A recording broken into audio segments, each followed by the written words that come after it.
In the impeccably clean interior of a brand new camper, a man suddenly finds himself in the company of an amazing fluffy white owl.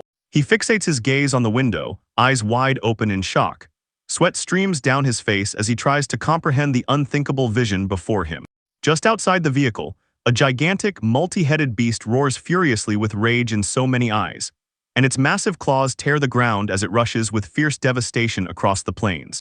Only 24 hours before, life was much more mundane. Everything boiled down to a simple deal in the city. Shidru stood beaming with pride as the professional dealer officially handed him the keys to his luxurious new mobile home, congratulating him on such an important purchase. He sincerely thanked her and admitted that owning such a camper had long been his dream. After that, she gave him a small token of appreciation, a universal selfie stick. He examined the device and realized it could also conveniently be used as a sturdy tripod, a useful addition for any traveler. The woman explained that documenting one's own journey had become customary for camping enthusiasts, emphasizing that content from solo trips and picturesque locations was in high demand. She advised him to use this to record his future adventures. In his enthusiasm, he immediately suggested putting the new tripod to use to take a memorable photo together in front of the van. She looked surprised by the unexpected proposal, but he insisted it would be a great way to mark the occasion. He proudly stands next to his new purchase, a dazzling white travel van that obscures both him and the professional woman who helped close the deal. With a wide-open smile, he turns back to the dealer, shows her the photo of the moment on his phone, which elicits a polite bow and a word of thanks from her as they finish the handover. As soon as he settles into the driver's seat, his face lights up with pure delight. He grips the steering wheel for the first time. A decisive turn of the ignition and the engine roars at full volume, sending a wave of vibration through his entire body. The heavy vehicle soon drives away from the showroom. Its massive frame smoothly glides onto the road as he begins his journey. His preparation for the road ahead is thorough.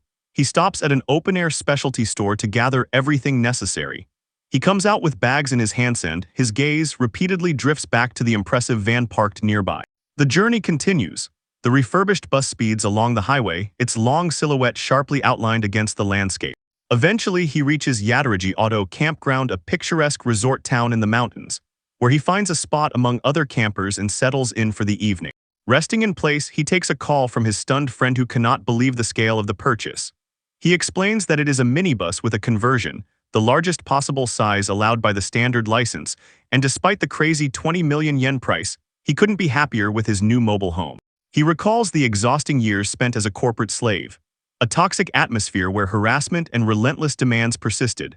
During that hellish time, he worked like draft cattle, but there was one ray of hope: too busy to spend what he earned, so savings quietly accumulated. After 10 years of living on the bare minimum and carefully investing every honestly earned penny, Shidru finally reached the moment when he could change his life. Sitting in his modest apartment, he admits, although he is alone, this huge camper is a hard-won reward for those years of sacrifice and saving. With a new goal, he reaches out to an old friend. There is so much joy in his voice that he suggests they recreate the camp trips like in their youth. He recalls how easy and fun it was to travel together in the seniors' camper and speaks of a passionate desire to return to those carefree moments. However, the answer from the other end of the line is a sober reminder of the passage of time. His friend says that now they are all adults.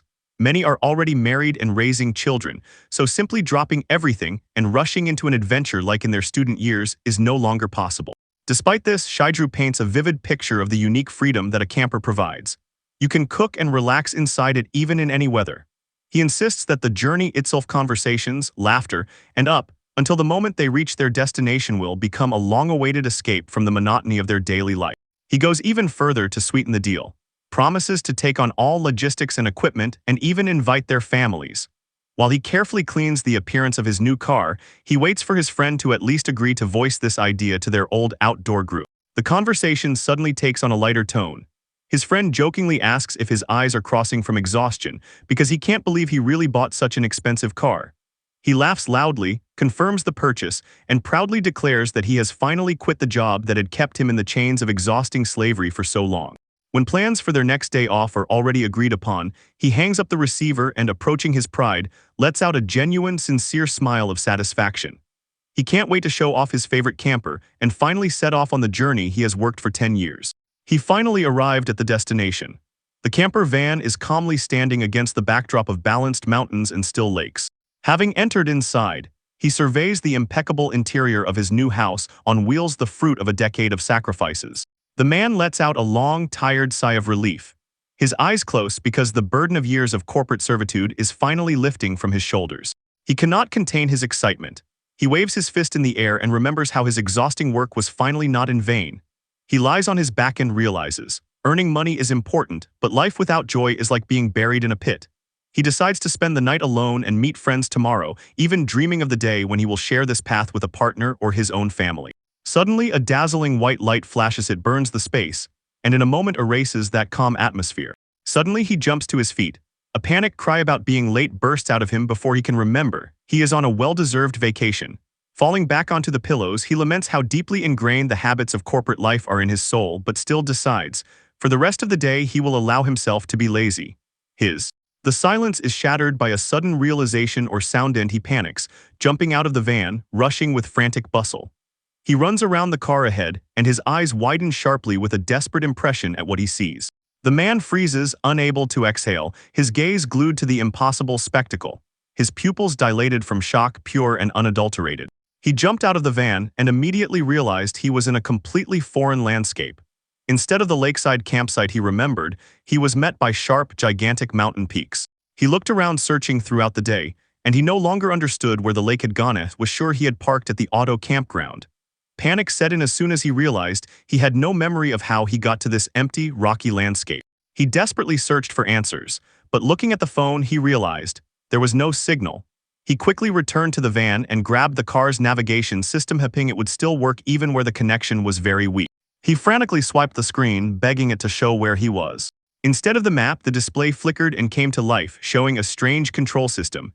He had 10 points and was currently at level 1. There hung a list of impossible possibilities, from automatic repairs to vehicle storage, up to the water supply system.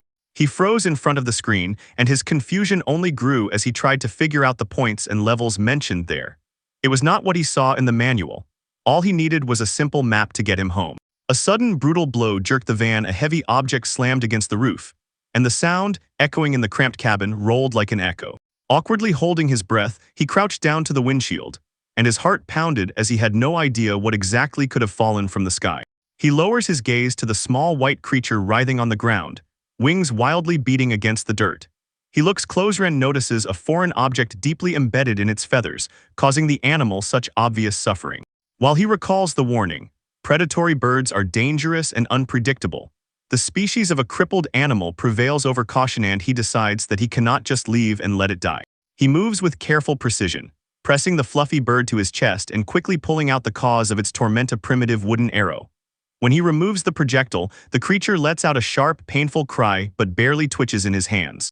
Thanks to his foresight in packing a first aid kit in the van, he applies a clean bandage to the wound. He speaks softly to the little bird, and with a smile notes that such simple treatment has already made her much more comfortable. The bird suddenly rises into the sky, but instead of fleeing into the thicket, it flies around and confidently perches on his shoulder, its claws gently gripping the vest. He continues walking his path through the tall grass, amused by how the creature seems attached to him. He thinks, people say owls never get attached to humans, but this one seems to show genuine gratitude for his help. A sharp rustle in the dense thicket stops him in his tracks. An arrow means an archer. He calls out a weary greeting into the darkness, orders the owl to stay close behind him safely, and tries to find out where the noise came from. His heavy hammers strike the ribs as two ugly green-skinned monsters burst out of the bushes like a whirlwind. They hold crude stone knives and show their jagged teeth, neigh with a hoarse, guttural roar that suddenly grips him with fear. They rush forward, growling with a hoarse, beastly hiss, and their torn teeth are bared in a predatory display. Saiju recoils in fear. He tightly presses the small white owl to himself and, stammering, desperately dives back to slip out of reach of the primitive attackers. Only instinct governs. He jerks the remote in his hand and presses the unlock button. A dull mechanical human, the door of a white camper nearby, opens, clearing the way and offering an instant metallic refuge from what is already approaching. The heavy machine roars, bursts from the spot, and lunges forward, scattering a dust cloud as it tears away from the clearing. Behind it, two green-skinned creatures remain standing in the mud, rough weapons raised in helpless ragged. Their prey is already fleeing into the distance. In the cabin safe, he collapses into the driver's seat, his heart pounding wildly against his ribs. He stares wide-eyed at the monitor where the figures of monsters are fleeing, and his mind races with panicked questions. Are these aliens from other worlds, underground dwellers, or some mythical creatures like the Kappa? The camper continues to speed backward wildly. The engine's roar drowns out the sounds of the forest. At the edge of the thicket, primitive hunters watch as the strange moving metal box disappears from view, and one of them still grips the bow that proved useless against this speed. He grips the steering wheel with trembling hands, his eyes flickering between the road ahead and the image in the rearview mirror. When the monsters finally vanish from the screen, a new wave of fear washes over him. He has not the slightest idea what this unmarked wilderness is or how he ended up here at all. The white van cuts through the uneven forest path. The wheels crunch over dry leaves and twigs. Under the dense canopy, light dimly filters through the foliage, and long, ever-changing shadows glide over the vehicle as it drives deeper into the unknown. It is clear he is shaking, but he keeps a steady pace, his forehead covered in cold sweat.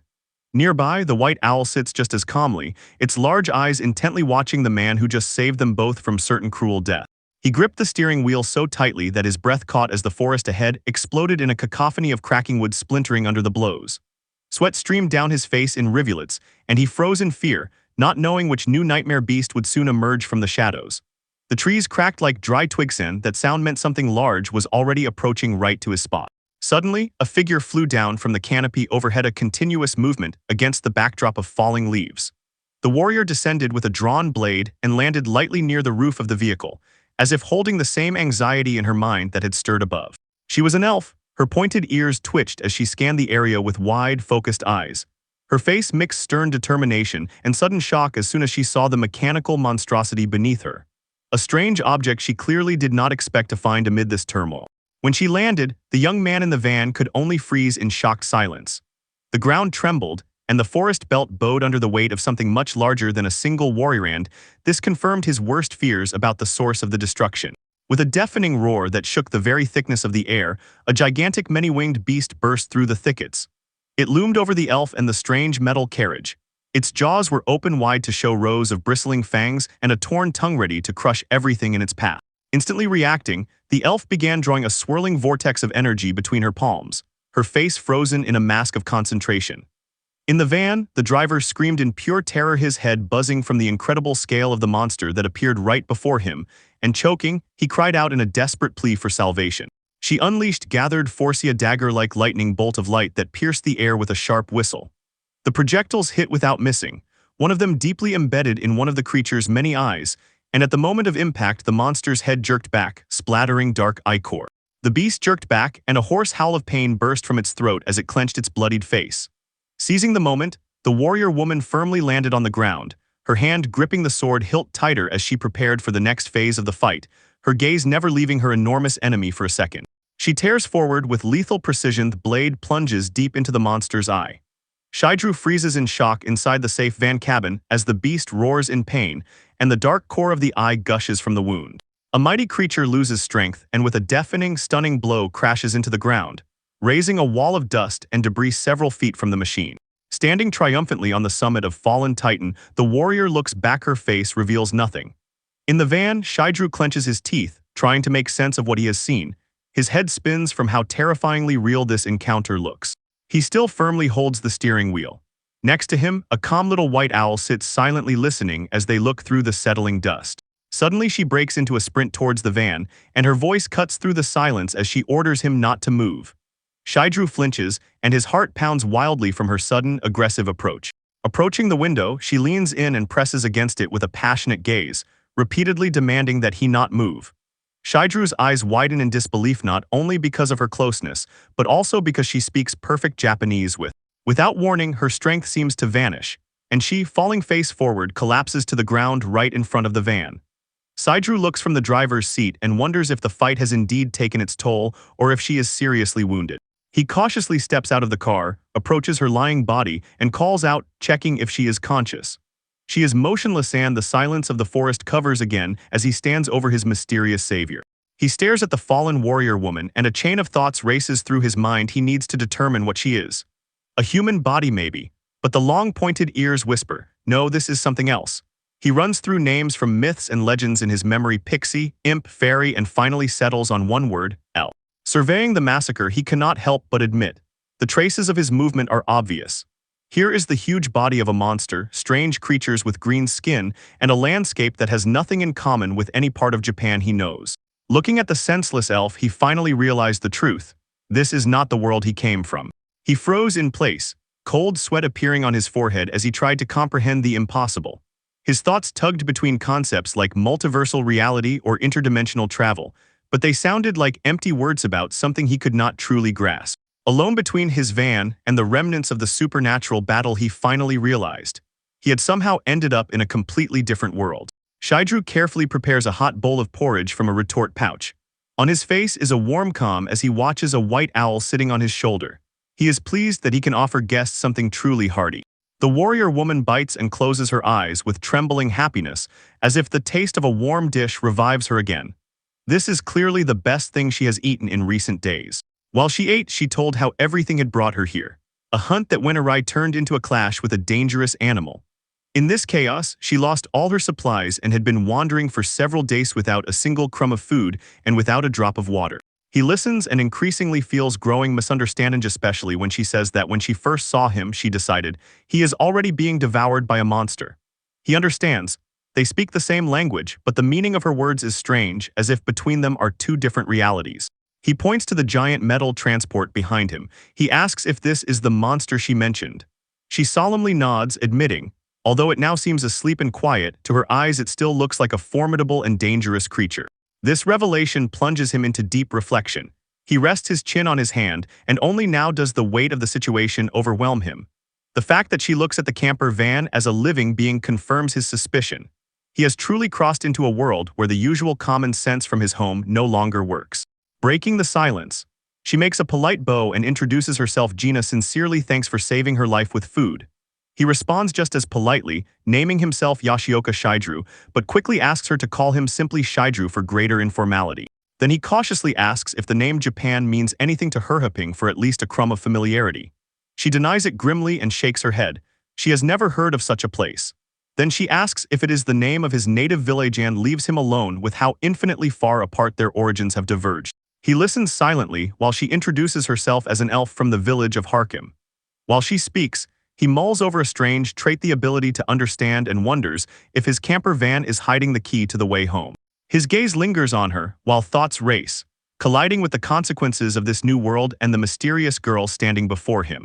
While she continues to eat porridge with complete concentration, he cannot help but notice how sincere and straightforward she is despite her military past. Suddenly she jumps back sharply with a sharp scream. Her body tenses, the fighting stance triggers instinctively. She immediately apologizes and says that after several days of fighting alone, her reflexes are just a hair away from triggering, and he tries to calm her down. He offers to take over the cleaning. She insists on washing the dishes herself, only determination in her eyes as she looks for any way to be helpful in exchange for his kindness. He looks at her with a gentle smile, moved by her sense of duty. Turning his gaze to the small white owl sitting nearby, he muses aloud, whether she likes this camper or if she is even capable of understanding his words. The owl responds with a quiet, wise hoot as if confirming his suspicions. A little later, he sits in front of the flickering interface of his vehicle's control panel. It shows a balance of 10 points and a list of available updates. He decides it's time to check what this system is capable of and how it can help them.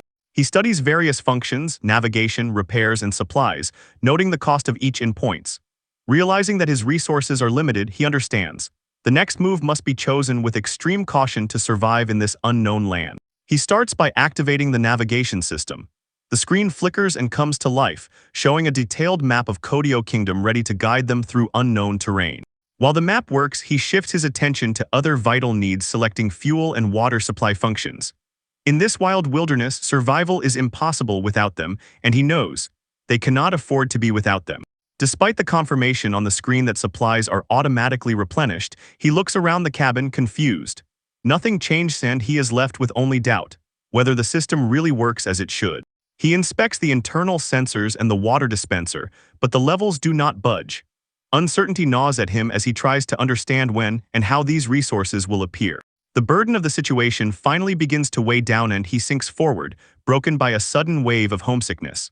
He is drawn to the simple, guileless childhood journeys, far from the demands of this strange world. He shakes off his sorrow. He notices 7 points remain and finds an option for a transport shelter. The idea immediately appeals to drive a huge camper through mountainous, weather-beaten forests is no easy task, and hiding it in a cave is a huge advantage. He carefully reads the activation instructions, incredibly simple. Just point both hands at the vehicle and say the command. He cannot help but feel a slight distrust of such a magical process. Having ventured into the deep thickets, he decides to test the theory in practice. To his complete surprise, as soon as he gives the command, a huge camper van disappears in a flash of light, and he is left alone in the clearing. A small white owl kept him company. He froze in place, his gaze glued to the empty spot where a huge transport had just stood. Panic was growing. He realized how serious everything was and wondered what he would do now that his only shelter had vanished as if into thin air. Guessing the command, he sharply thrust his hands forward and thundered, ordering the ship to turn around. Nearby, a small white owl watched him with wide, curious eyes as he tried to reverse the magic. With a sharp, heavy thump, the trailer appeared again in place, and its solar panels flashed in the rays. He gasped sharply from shock, stunned by how useful this function was. It was truly incredible. The elven warrior with wide-open eyes watched the screen. Her former doubts melted away, giving way to deep respect. She decided he was probably a master summoner, since he could summon such a huge creature in an instant. And bowed her head, sincerely thanking him for his help. She continued, not hiding her surprise. Even the great forest owl was beside him. He looked at the bird and then at the warrior, and his confusion only grew, for he finally understood this little creature in this world mattered far more than he had imagined. Addressing him with a new measure of respect, she called him Lord Shidru, a title that completely threw him off balance. Even the owls seemed to acknowledge the change in intonation, quietly emitting a soft "hoo," while the warrior's gaze sharpened with sudden, incredibly focused attention. Without warning, she snatched with the blade. A sharp flash of steel and struck the small object that was hidden or perhaps discarded. It jerked from the sudden cruelty of the movement. The gaze fixed on the glowing ring that now fell right before him. When she strode away stubbornly, he called after her. Trembled in his voice. He rushed to catch up, desperately asking if he had accidentally offended her or perhaps done something wrong to provoke such a sharp reaction. It rushed with blinding speed, but the threat was far from over. The veil of darkness parted and suddenly a huge goblin with green skin loomed before them.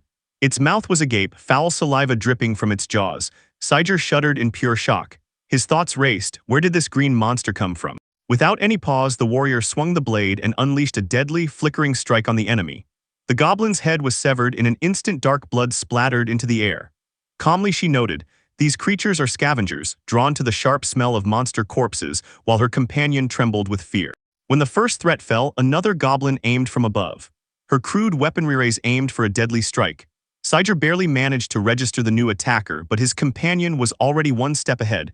Her hand glowed as she prepared for a counter-strike. A squall of sharp, magical energy tore through the air, ripping the jumping goblin apart before it could land. The creature was thrown back, its body pierced with holes as it crashed into the ground. In a matter of seconds, the remains of the fallen goblins began to decompose, dissolving into clouds of black smoke that vanished with the wind. Shidru froze in place, his eyes wide open in disbelief at the efficiency and speed of the battle that had just ended. Sudden cruelty vanished, yielding to a heavy silence broken only by the steady patter of rain. The forest seemed to freeze as the immediate threat passed, leaving only the survivors in the wet clearing. Turning to her companions, Gina suggested setting off before new marauders appeared. She outlined her plan to return to Harkim village, the nearest settlement, a relatively safe place where the monsters terrorizing the vast wild lands do not reach. Then she handed the young man an official invitation, calling him her salvation and inviting him to join her. Shidru weighed the options. He understood that the village might hold the keys to understanding this strange land or even the way back to his world, while the white owl watched him intently, as if she knew everything. He asks if the little white owl can go with them, and she warmly agrees, joyfully inviting them both to travel with her. Suddenly she stumbles and falls to her knees, her body trembling.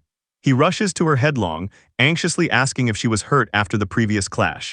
Thunderous rumbling bursts from within her, rolling like an echo through the quiet glade. He and the owl freeze watching, and in the stunned silence it becomes clear where her accident really happened. Overwhelmed with shame, she covers her face and apologizes for this indecent display. He immediately calms her, realizing she hasn't eaten for several days, and offers portable rations, has them on hand. While they prepare to set off, the sky darkens and a bloody heavy rain falls, striking the frightening desert landscape with columns. He retreats to the safety of his car and looks through the window as she stands alone under the raging downpour, while the truck nearby idles quietly. Looking through the glass at her, he sees how the hood is pulled off her head, soaked through from the storm. and the silhouette against the gray sky. He calls, inviting her to hide inside the camper where it is dry. But she politely refuses, saying she is used to the rain and has already regained her strength. Then he asks how much longer they have to travel to reach the village. He continues riding through the rain and listens as the elf explains the way forward. She says, if the horse reached Harkham village in one day, it would take them 2.5 days on foot. Her voice barely trembles with sorrow as she recalls the horse she lost during the monster attack. Through the long road ahead, he urges her to go inside and explains that the transport is fast and will protect from the rain. He warns, the cold will only exhaust her strength more. She utters a quiet thank you, but still remains outside. Despite his invitation, she hesitates significantly. Her face darkens with deeply sown fear. She confesses, she trusts him, but the thought of crossing the threshold of what looks like the entrails of a huge beast frightens her to trembling. He looks at her and finally understands. Her refusal is not about him, it is about the strange machine he calls home. She continues to explain her conflict. Although grateful for the food he gave her, she is naturally troubled by hesitation entering the private space of a stranger she has just met. In response, he comes forward with renewed enthusiasm, dismissing her warnings and insisting that he will gladly meet the person who saved him. He tries to reassure her, saying this is not something to fear, but a tool created precisely to make the long journey pleasant. He begins listing the numerous conveniences hidden in the metal walls. How one can cook food there, sit comfortably, stretch out their legs, and even sleep soundly. When he mentions that the shower will wash away the day's dirt, she looks at him with wide-open eyes. The idea is completely foreign to her. When a strange crew rolls across the open steppes beneath towering mountains, the nature of their journey becomes clear. It is a vessel of absolute freedom. It can take them anywhere, whether by a familiar route or to an unknown land. He concludes the explanation by saying that nothing threatens them inside. Neither insects that bite painfully at night nor wild animals. Heat reigns during the day or frost cracks at night. Inside it is still cozy, and bad weather is powerless here. He continues his speech and gestures inside, emphasizing how spacious the place is there, explaining that it is so large to fit several people. He imagines it as a hub where moments with family and friends can be carefully preserved. Leaning out the window and smiling wildly, he briefly recounts the essence of the machine, simply a house that moves. Suddenly his face twitches, the realization just dawns on him. The burden of reality settles on him and he slides onto the handlebars. He begins to get nervous. He fears the dangers of this world, wonders what will happen if monsters appear, and worries about the dwindling supplies of water and fuel and the unstable electricity supply. Looking closely, the elf notices the deep affection he clearly feels for this strange metal companion. He catches her gaze and immediately feels a sharp spasm of anxiety, fearing that his outburst of technical remarks might have pushed her away. But despite everything, she gives a gentle smile. Her eyes soften when she recalls his description of the mobile house for lovers, and she understands. This idea is truly wonderful. He exhales with relief at her consent. He turns to the window and watches the rain trickle down the glass while a small white owl peacefully dozes nearby. He looks back from the driver's seat just as the morning light breaks through the dense canopy and illuminates the clearing where their strange journey stopped. Looking up at the clear sky, she notices how suddenly it became beautiful, and this throws him off track while he peers through the window, and next to him sits a small fluffy owlet. Above them, the sky is pierced by dazzling flashes of light, and the celestial glow envelops the rugged mountain peaks and the solitary transport standing below. For a moment he is riveted by the spectacle, quietly whispers admiration to the empty air. Nearby she slowly lowers her hood, and the cool morning air touches her face as she surveys the landscape. Her face softens. A faint blush appears on her cheeks as she turns back to the window. Addressing him with formal respect, she admits that although fear still trembles in her heart, she hopes that someday he will truly take her with him on his travels. He immediately responds with a bright, sincere, admiring confirmation. His face lights up with a genuine smile. He begins to add another thought, and his excitement echoes with the quiet presence of a white owl nearby. Leaning even further toward the window to shorten the distance between them, he suggests they drop the formalities and asks to be called simply Shajido. She hesitates, seeking confirmation, and then he adds that he will address her just as simply, Gina. A gentle smile flashes across her face as she tries to say his name for the first time. She is drawn by the feeling of new closeness, and she sincerely hopes for their future. Tojdurthas is how true partnership is born. She accepts the new terms of their relationship with a warm, restrained official greeting, but the sharp shift in intimacy proves too much for the traveler. A wave of awkwardness overwhelms him. He covers his face with his hands and hides his gaze, recalling how strange and embarrassing it feels to be addressed simply as a young woman. Noticing his state, she asks what happened, but he hastily brushes it off, trying to compose himself while the dealer watches from the driver's seat. As they continued through the jagged, snow-covered peaks of the mountain ridge, his thoughts once again sank inward. He admitted to himself, returning to his original world, still no changes. Yet he could no longer deny the harsh beauty of this land, and more importantly, he suddenly realized he was still capable of finding deep, genuine connections with others, a part of himself he had feared long ago discarded. But this quiet moment of reflection and new hope is barely suspended by retrospective fear. Later, he will look back on this peaceful morning with a heavy heart and realize how carelessly he was unaware of the horrors doomed to erupt the very next day. The camp remains quiet. The elf warrior sleeps soundly on the ground, unaware that the young man and his fluffy white owlet are watching him from the safe window of the camper. Inside, he eventually succumbs to exhaustion and finds relief in the warmth of his bed, deciding to set aside worries for these days and fall asleep. Everything scatters around when the mighty roar of thunder rises to awaken, and a terrible picturea huge, eyelidless eye looks down on the camp. She warns him in a frantic scream to move from the spot, but he reacts slowly, blinks in confusion, and asks, "What could be wrong?" Before he can move, a many-eyed monster looms over him. It is huge, clumsy, and its hunchbacked hand is frozen ready to crush anything in its path. The beast's fist crashes down with a fierce blow, instantly throwing him into a state of complete paralyzed shock because the ground beneath him simply vanishes, shattered to pieces. Suddenly gasps forward and he instantly wakes up. The terrible image of the monster still burns in his memory until he realizes it was only a dream. When the reality of the nightmare settles, he doubts whether he is truly safe. On his blankets lies a strange, heavy weight that feels all too real. He suddenly sits up, breaking out of his chest with a frightened scream. His eyes widen as he fixes his gaze on the massive, white-feathered creature looming over his bed. Caught in shock, he is haunted by the thought, do the owls of this world really grow to such gigantic sizes overnight? While he watches, the creature suddenly begins to shrink. Within seconds it returns to its small, fluffy form. He thinks the bird might be some kind of monster, but he is even more confused. The wounds he suffered yesterday have completely disappeared. He climbed out of the strange metal wagon under the morning light. He pulls a bundle of bedding and looks back at the quiet glade, searching for where his companion went. She soon comes out from behind the shelter belt, approaches him and meets him with a grateful smile, thanking him for the borrowed blankets. She admits she decided again to sleep outside because she still feels a mocking anxiety about getting into the cramped interior of his car. With an explosion of energy, she exclaims that she has never slept so soundly and then suddenly stops. She realizes falling into such a deep sleep in the wilderness is a dangerous mistake. She explains her usual routine is to sleep on tree branches or on hard ground, covered only by a cloak, to remain alert to the slightest movement of predators. Noticing her slight limp, he asks if she was injured while gathering the herbs she now holds.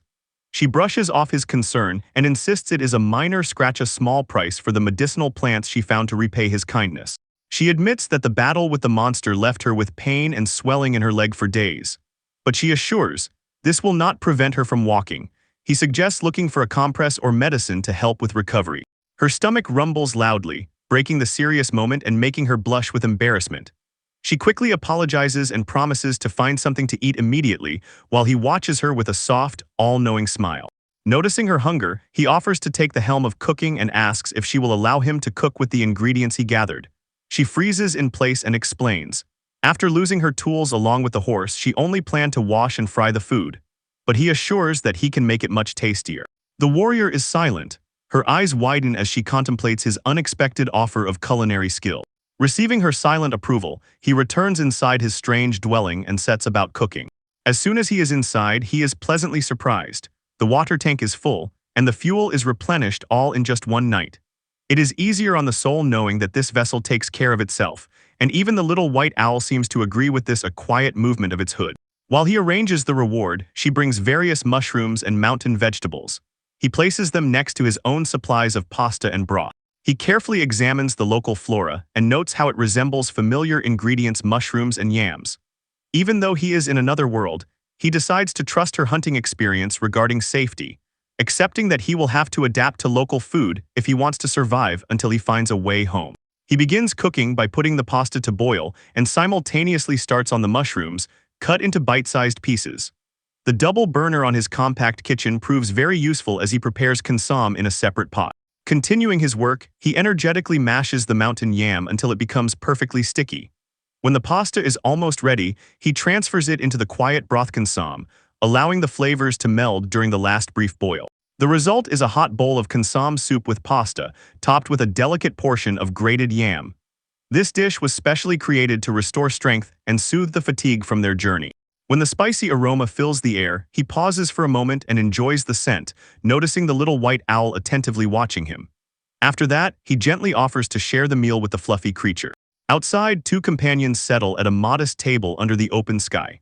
The move from a cramped kitchen to the boundless primeval forest emphasizes the strange comfort of their temporary camp. The elf warrior stared at the unfamiliar dish, curiosity mixed with hesitation. He explained, "The best way to taste it is to scoop a full spoonful of soup along with all the other ingredients." As soon as she took the first bite, she was instantly overwhelmed by a sensation she had never known before. The texture of the pasta and the richness of the broth left her with wide-open eyes, and held breath she tried to comprehend such culinary perfection. She eats with a new wild passion, and her thoughts race to identify the spices that could create such a deep and complex flavor. She wonders how exactly the hand-picked mushrooms transformed. The earthy taste perfectly highlights the unique, sticky texture of yam. She beams with joy, praises him both as a master chef and as a summoner. He smiles in response, genuinely pleased that his cooking brought her so much happiness, while the little white owl chirps happily nearby. The little creature continues to scrape food with its beak, and she watches with a soft, grateful expression. He observes both and feels satisfaction shared in this moment. Somewhere outside behind the large white transport that serves as their mobile home, the group sits at a table outdoors. The dealer stands nearby, absorbing the calm atmosphere of the camp while they finish drinking and tasting the last bits. He realizes the simple pleasure sharing a meal with others does not change, no matter what world he finds himself in. Next to him, she continues to savor the same aftertastes, a gentle smile glowing on her face. She formally thanks him for the feast, and her voice sounds sincere and truly grateful. He demurs, noting that it was the local ingredients, mushrooms and mountain yam, that made the dish truly special. Nearby, the fluffy white owlet has already drifted into a deep sleep, belly full. He glances at the creature and frowns slightly, unsure if it was wise to feed it human food. It is quite different from the owls he knew at home. Gina shifts the conversation to the mysterious bird and asks how it is connected to the forest owl. She recalls how he saved it from green-skinned monsters and says they have not parted since. She explains that these creatures are revered as rare monsters who protect crops from pests and are even worshipped as divine messengers. Shaidru listens in shock. He had no idea that his small, fluffy companion, whom he treated so carelessly, holds such a prestigious and sacred status in this land. He pondered the creature's intelligence, trying to understand if it truly comprehended his words considering its history of helping people. Gina watched everything in awe, amazed that the forest messenger could speak so clearly. Continuing his thoughts, he asked whether he should also adopt the official title Forest Owl, and the bird's skeptical expression made it clear he preferred something more personal. He realized that calling him Owl forever would be quite boring. He began naming possible names, trying out Hedwig, Minerva, and Kepra, but each of his suggestions was met with a look of complete indifference from the fluffy creature. Noticing that she did not like grand titles, he smiled and suggested something much simpler: Leg Up. He watched as the name was just announced and immediately responded. The owl flapped its wings with a joyful hoot, confirming approval. He found it funny that such a simple name was the one that ultimately won her heart. Gina bowed slightly, accepting the new name for Divine Messenger, then indicated that the sun was high in the sky was a sign. Time to continue their journey. Before them stretched endless, open steppes, and under the clear sky they were framed by distant, jagged mountain peaks. Sitting behind the wheel, he noted how much smoother the ground had become. The road became noticeably easier until they finally reached the busy main road. He leans out of the driver's seat and calls Gina, asks if she still has even a little fear of that huge creature they are traveling on. In response, she pauses and her expression softens as she contemplates the question. The first fear that just a moment ago gripped her chest begins to recede, completely shifting to a different feeling. She begins to recall the previous night and admits, the bed was unexpectedly comfortable, but there was another reason in the silence of sleep. He watches her intently, intrigued by such a change in mood. Next to the giant machine, she stopped and explained her discovery. This behemoth did not seem a threat, rather a protection that allowed her to relax her vigilance. His eyes widened slightly at her words. He is touched by the unexpected trust she places in him and the companion he will call. She continues and explains. Since he is the one who called, and since little Fuda is also nearby, the once terrifying creature now looks calm, gentle, and surprisingly reliable. With sincere regret in her gaze, she apologizes for her initial hostility and for trying to hit him when they first met. Then, with a glimmer of hope, she asks if she can join them on this journey now that her fear has passed. She gives permission with a warm smile, assuring that even the car seems to gladly welcome her presence. Filled with gratitude, she shines her eyes sparkle as she officially joins the group, and a video recording chirps cheerfully from her shoulder. He jerks sharply in fright when the little white owl suddenly starts flapping its wings wildly and chirping in the cabin with frantic urgency. He reaches out to the excited bird. He asks what caused such a commotion. But when he looks at the landscape through the window, he sees nothing, only the dense greenery of the forest. Turning to the warrior for an answer, he asks if she sees anything. Her face hardens, and she calls his name and confirms, a dangerous monster is already very close. A piece of the road is torn away. A huge creature resembling a moose crawls out of the forest, with shimmering eyes and sharp teeth looming over the path. It growls, breathes hot air, and releases thick clouds of steam into the air while watching the vehicle intently and predatory. Trembling, he notices that although this creature is smaller than the titans they have already faced, it is no less terrifying. The warrior calls the beast Deke and warns, its size is deceptive, its strength is deadly, and it could turn into a disaster if they suddenly attack, so he advises trying to sneak past more quietly. She watches the beast closely and grows increasingly uneasy. It has already shifted into a posture of pure aggression, ready for immediate confrontation.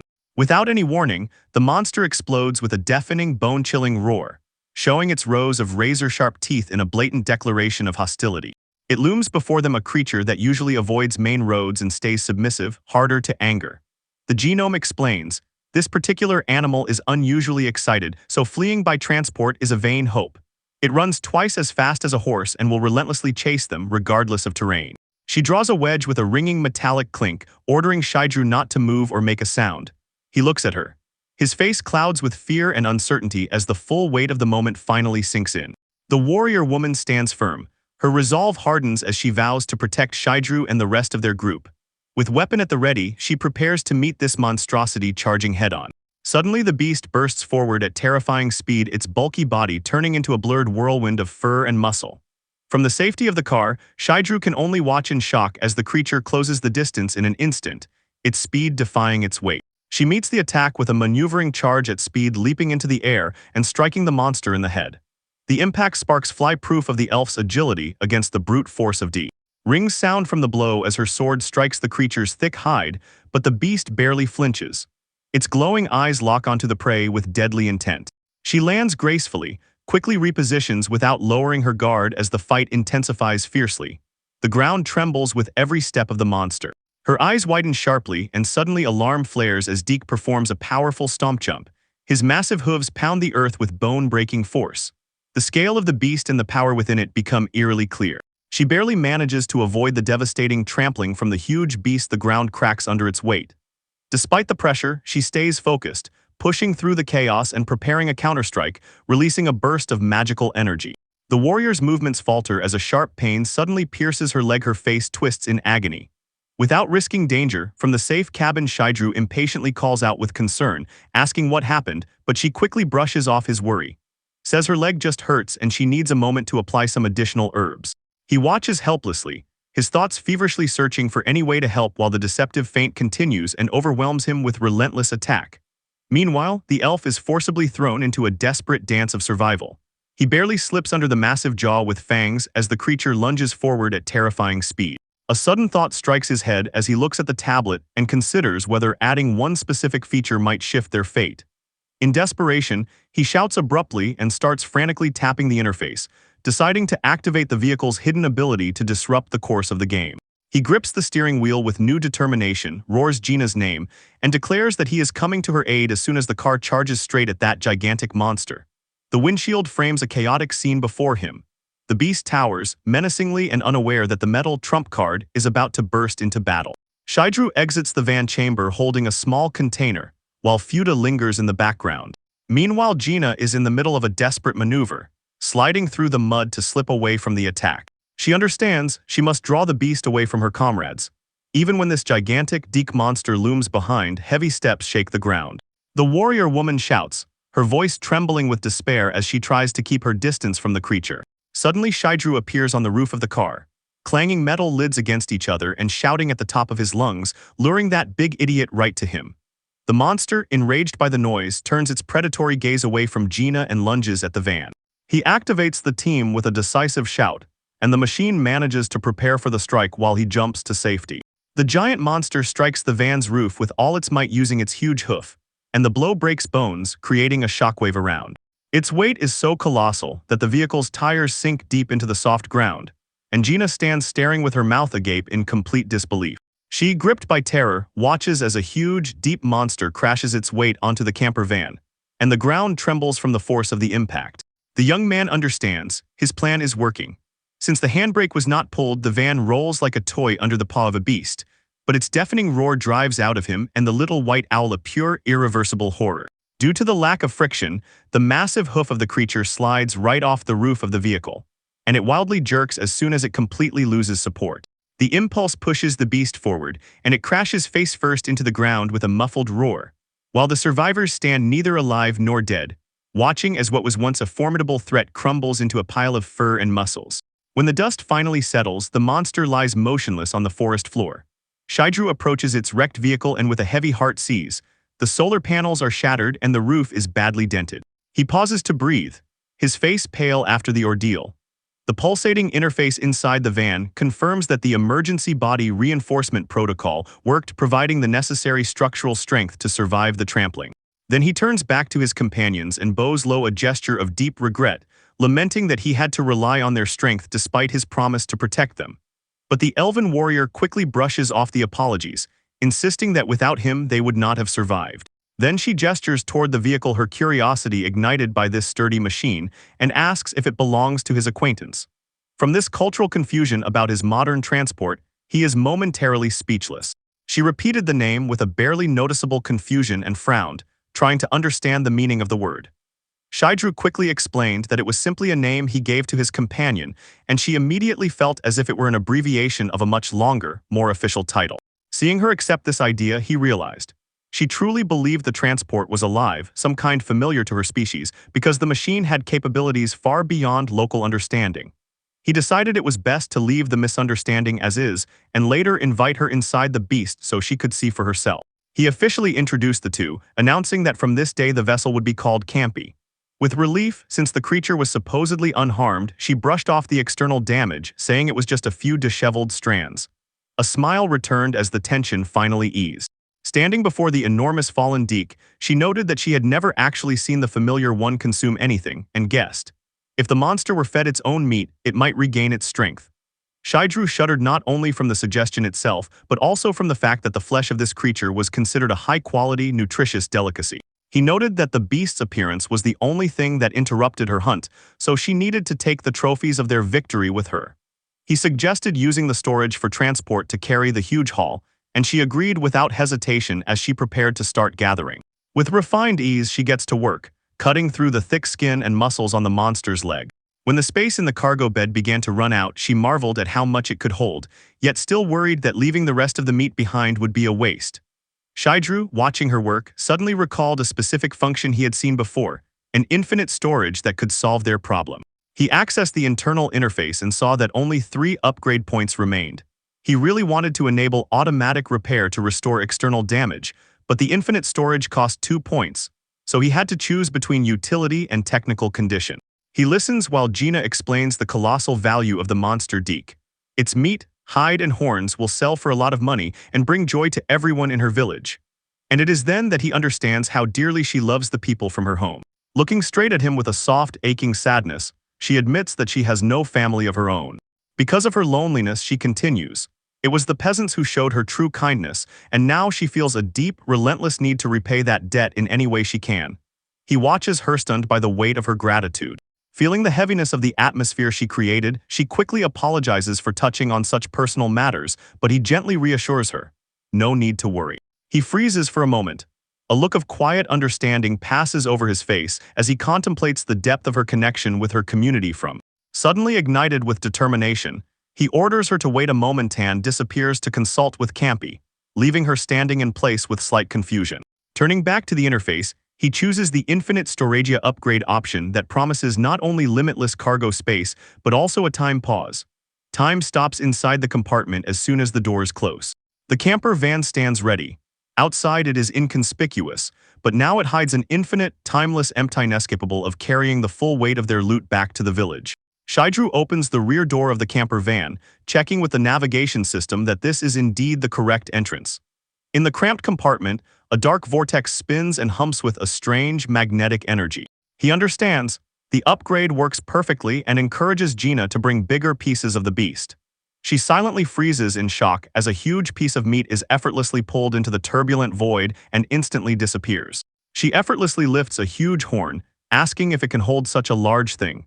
She just stands and marvels, captivated by the incredible physical strength of the elf as he easily takes the heavy trophy. When the giant deer antler gets pulled into a tiny hole, she asks with wide-open eyes if this van just ate it.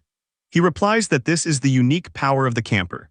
It can store an incredible volume of cargo regardless of its physical size. He suggests dismantling the rest of the creature so they can transport all the meat and valuable hide. She enthusiastically agrees, warmly thanking him for the help for providing such a vital resource for her people. Together they set to work under the open sky, carefully removing the skin and processing the carcass of the giant creature to prepare it for transportation. One by one, the large sections of the monster are pulled into the van's Storagito, find the laws of physics, as they disappear through the small door into the infinite space inside. When the task was completed, they put everything back in place. She takes one last look at the clearing where the battle took place, then gets into the truck with him ready to head back to her village. She leans out of the window of the moving vehicle, her wide-open eyes filled with delight from the journey, and the wind whips her hair. They overcome the treacherous terrain. The young man steps forward and leads the giant machine through the narrow mountain pass, holding his hands high to show the direction.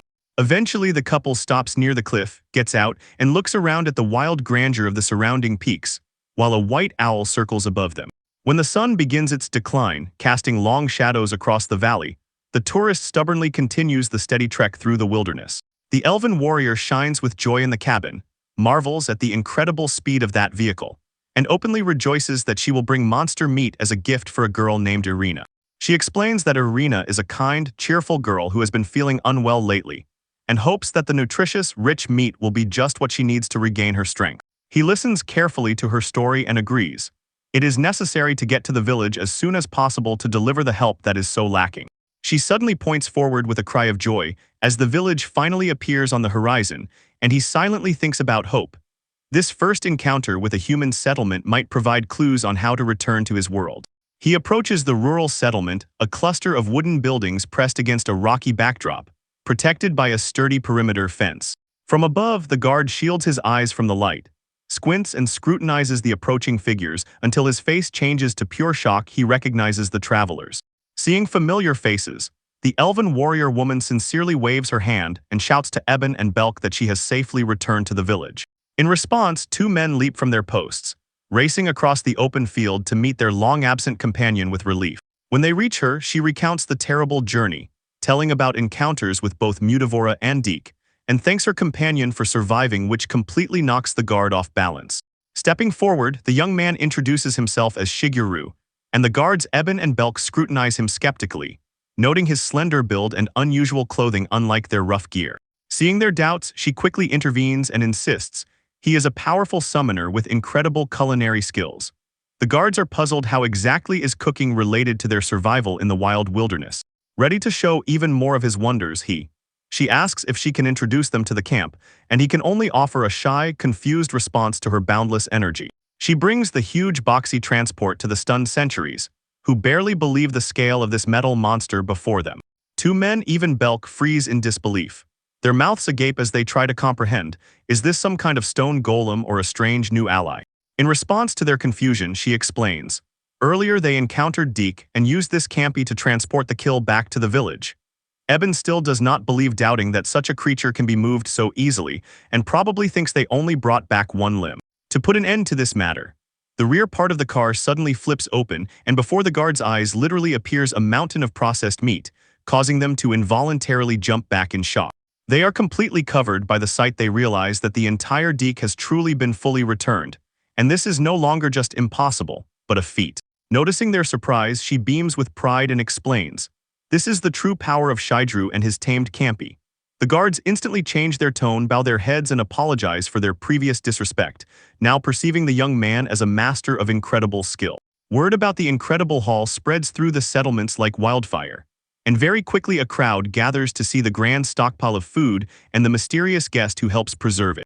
While the villagers were talking about the monster controlled by the stranger, he felt a wave of relief, grateful that their ideas about magical creatures were flexible enough to accept motorized transport, suspecting nothing more. He watches as a young girl named Irina rushes out of the village like a whirlwind. Her face lights up with relief as she clings to Gina in fiercely strong embraces. The girl was wildly worried, but the elf's words gently soothe her. She is not injured, everything is fine. She promises the excited child a feast that will satisfy everyone, and recalls that they brought an incredible catch of meat. The child's eyes flash with disbelief and hunger, and the elf chuckles, savoring the silence after a long journey. His face remains calm, but in his eyes quickly flickers a poignant desire as he looks at the united community and the simple joy of their reunion after separation. He listens silently while the guards Eben and Belk shift their gaze to him and ask if he intended to stay in the village for long. He explains his situation, comparing himself to a lost traveler, trying to find the way back to where he belongs but not knowing where his path will lead next. He seizes the opportunity and asks if they recognize the name of his homeland, Japan, but the guards can only respond with empty looks. They admit they have not heard of it and say, although the village leader has traveled well and knows the world beyond the village, even he may not know the answers this stranger seeks. They insist that he must stay and recover in the guest house despite the lack of any information. The guards refuse to let the village sponsor sleep outside. They insist hospitality is the minimum they can offer to someone who helped theirs. Their announcement is met with a loud, boisterous cheer as they inform about the grand banquet in honor of Gina's return and the arrival of their new guest. He is bewildered by the sudden wild passion of the villagers, as soon as they start shouting and preparing for celebrations. When the noise grows around, she turns to him with a warm, sincere face, officially welcoming him to Hawken Village. He catches her gaze, and the burden of the road becomes lighter for a moment, her kindness and the promise of a safe place to rest. She watches the village of Hakim as it settles under the vast starry sky. Its roofs are silhouetted against the distant mountains. She follows the sounds of celebration to the very heart of the settlement. There, the festive atmosphere prevails, and the long table is laden with an abundance of local delicacies and drinks. The fighter stands at the edge of the crowd and watches as the peasants tend to huge spits. Thick chunks of meat are roasting and crackling over the open flame. She listens as nearby guards laugh heartily, assuring the young traveler there will be enough for everyone here. They explain that some of the meat is reserved for trade, but there will be plenty for the feast. And they insist he and his companion have already earned the right to eat their fill. They watch as the meat reaches the perfect golden brown sear, and the chefs begin slicing it into thick, juicy pieces that release a dense, fragrant steam into the night air. After this, the cooks placed a huge dish of freshly sliced roast before him, and his eyes widened at the sheer scale of the serving, couldn't believe it, until he was urged to enjoy the meal to the fullest. He barely holds his breath. The rich, appetizing aroma almost overwhelms him, and he realized the very scent alone already makes his mouth water. With high expectations, he prepares to take the first bite of the legendary deek meat. A small white owl impatiently perches on the wooden railing and freezes, staring with big eyes at the place from where such an appetizing steam rises. The air fills with the smell of fried, juicy meat, and it stirs a deep hunger within her. Next to it on the table lies a thick piece of meat on a hot stone.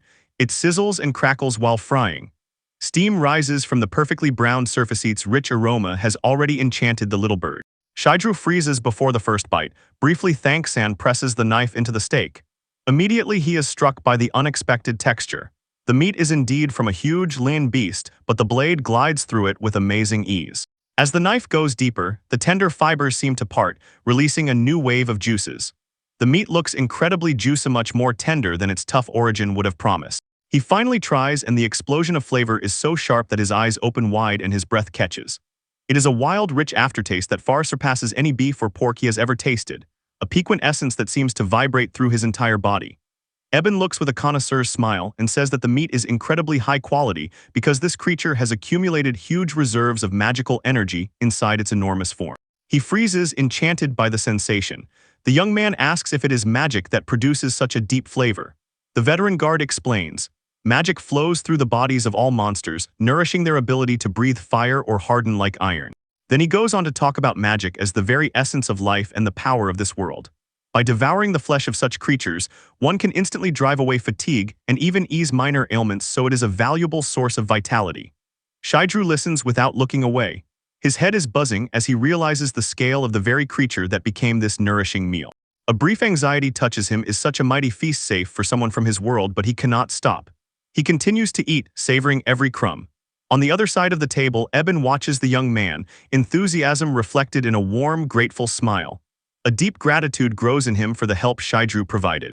He looks into his bowl and even explains why they lack meat in their remote village. Usually, only small crumbs appear in the soup, since large prey like deeks are rare. Moreover, the government takes most of any substantial prey as taxes. Looking at the festive crowd, he sees pure joy on the villagers' faces as they feast. The rare abundance of meat has turned the atmosphere into a true celebration, and he suddenly understands how much their hunting means. The warrior herself is in high spirits, laughing as she thanks him for fulfilling her request and transporting the huge creature.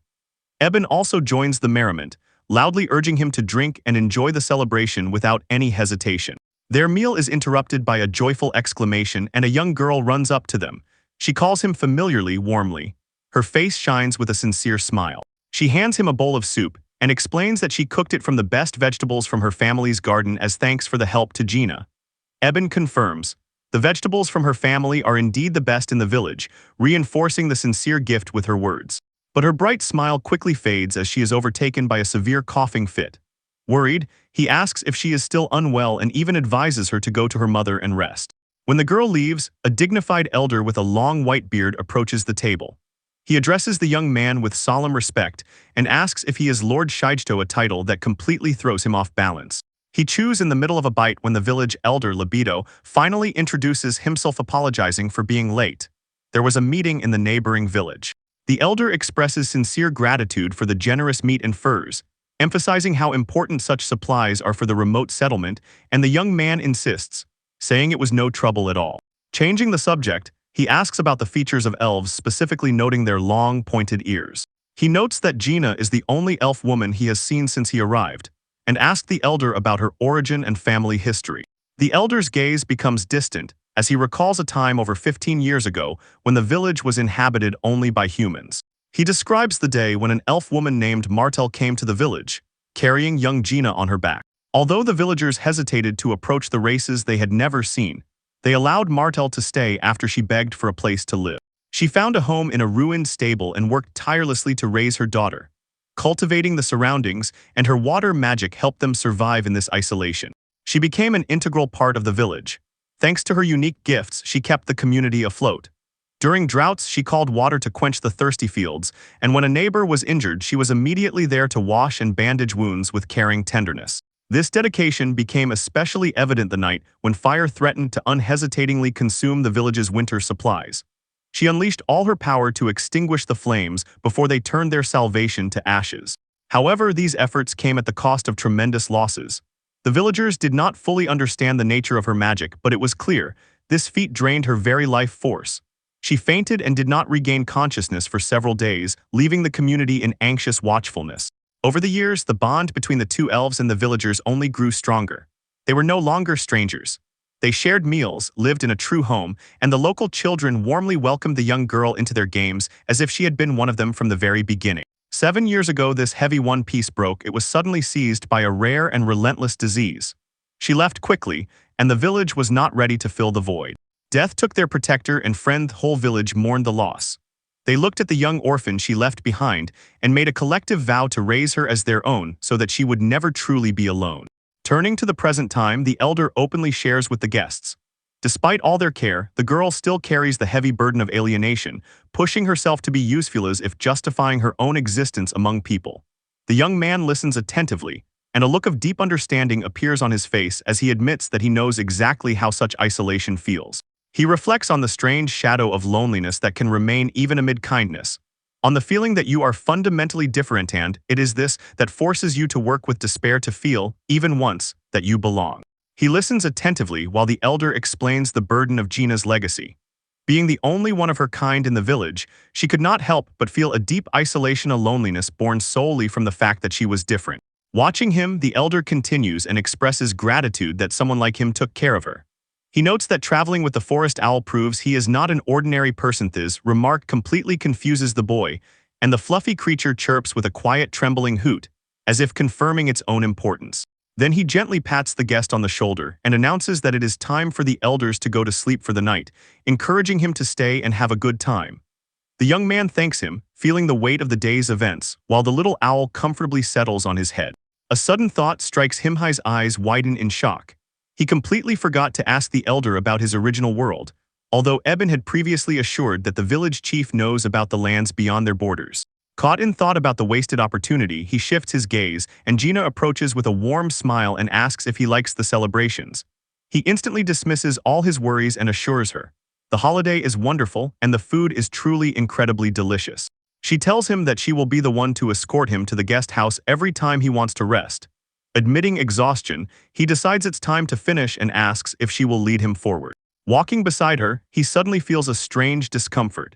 He covers his face while thinking about how the knowledge of her family's history suddenly made their conversations too heavy. She throws him a glance, puzzled by his abrupt change in behavior. The path leads to a modest wooden hut under the quiet night sky, a peaceful refuge, where the weary traveler can finally rest. Shaidru leaned back and stared at the ceiling while pondering the absurdity of his situation. Just 2 nights ago he was at a familiar campsite, and 1 night of sleep was enough to transport him to this strange world of monsters and elves. He is shocked that everyone here understands Japanese, and even his fluffy companion Fuda is considered a monster in this world. His thoughts again and again fly to the huge camper van he already hates, the vehicle he named Campy. Although the ability to spend points to unlock new features is definitely useful, the level logic underlying it still remains a mystery to him. He takes out his smartphone and scrolls to the photo taken on the day the van was delivered.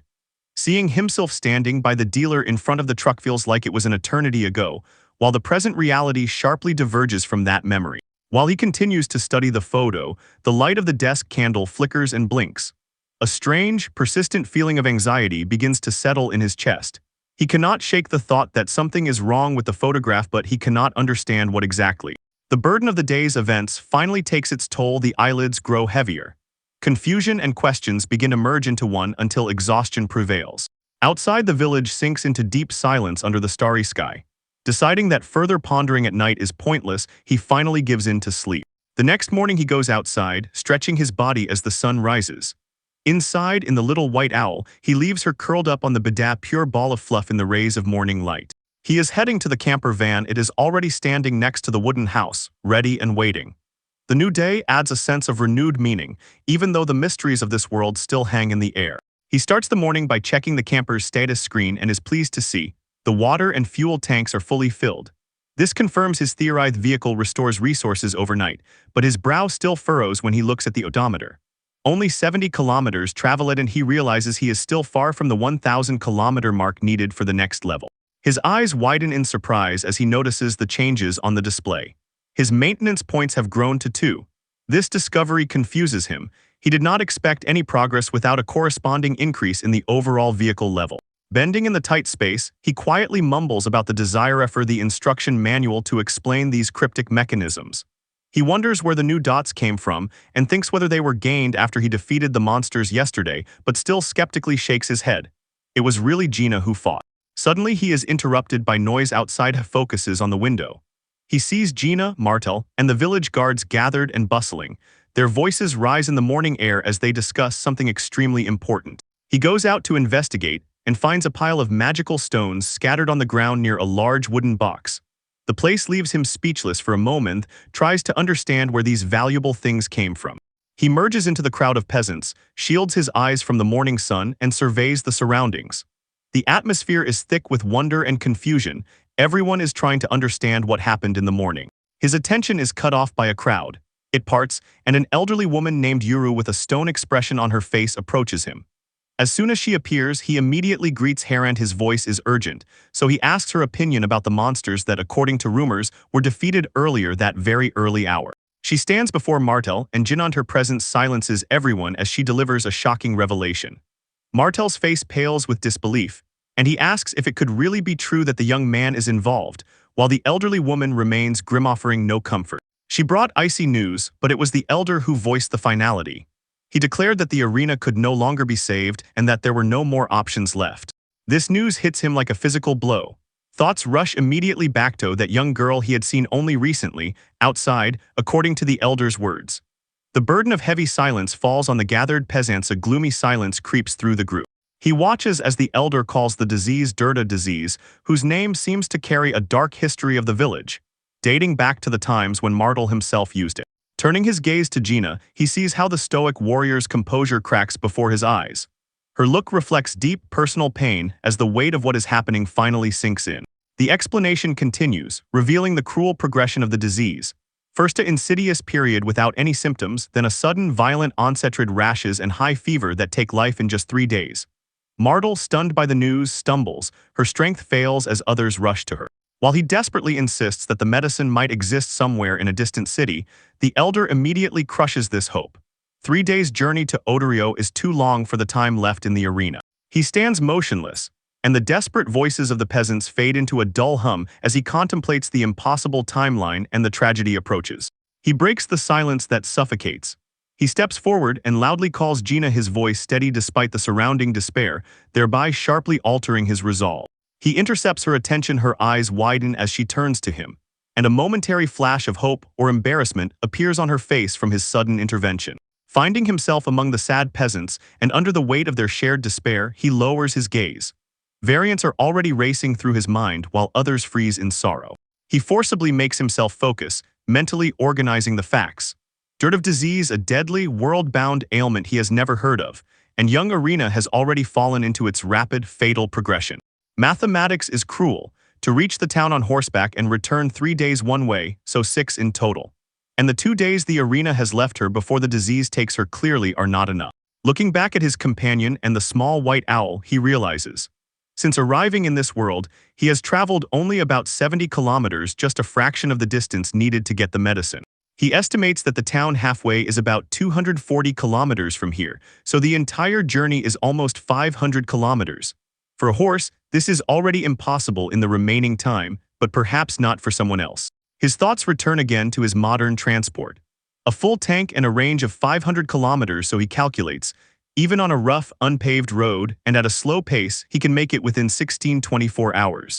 Despite the promising numbers, he remains cautious, worried about fuel economy on these primitive paths and the very real possibility of encountering terrain that motorized transport simply cannot overcome.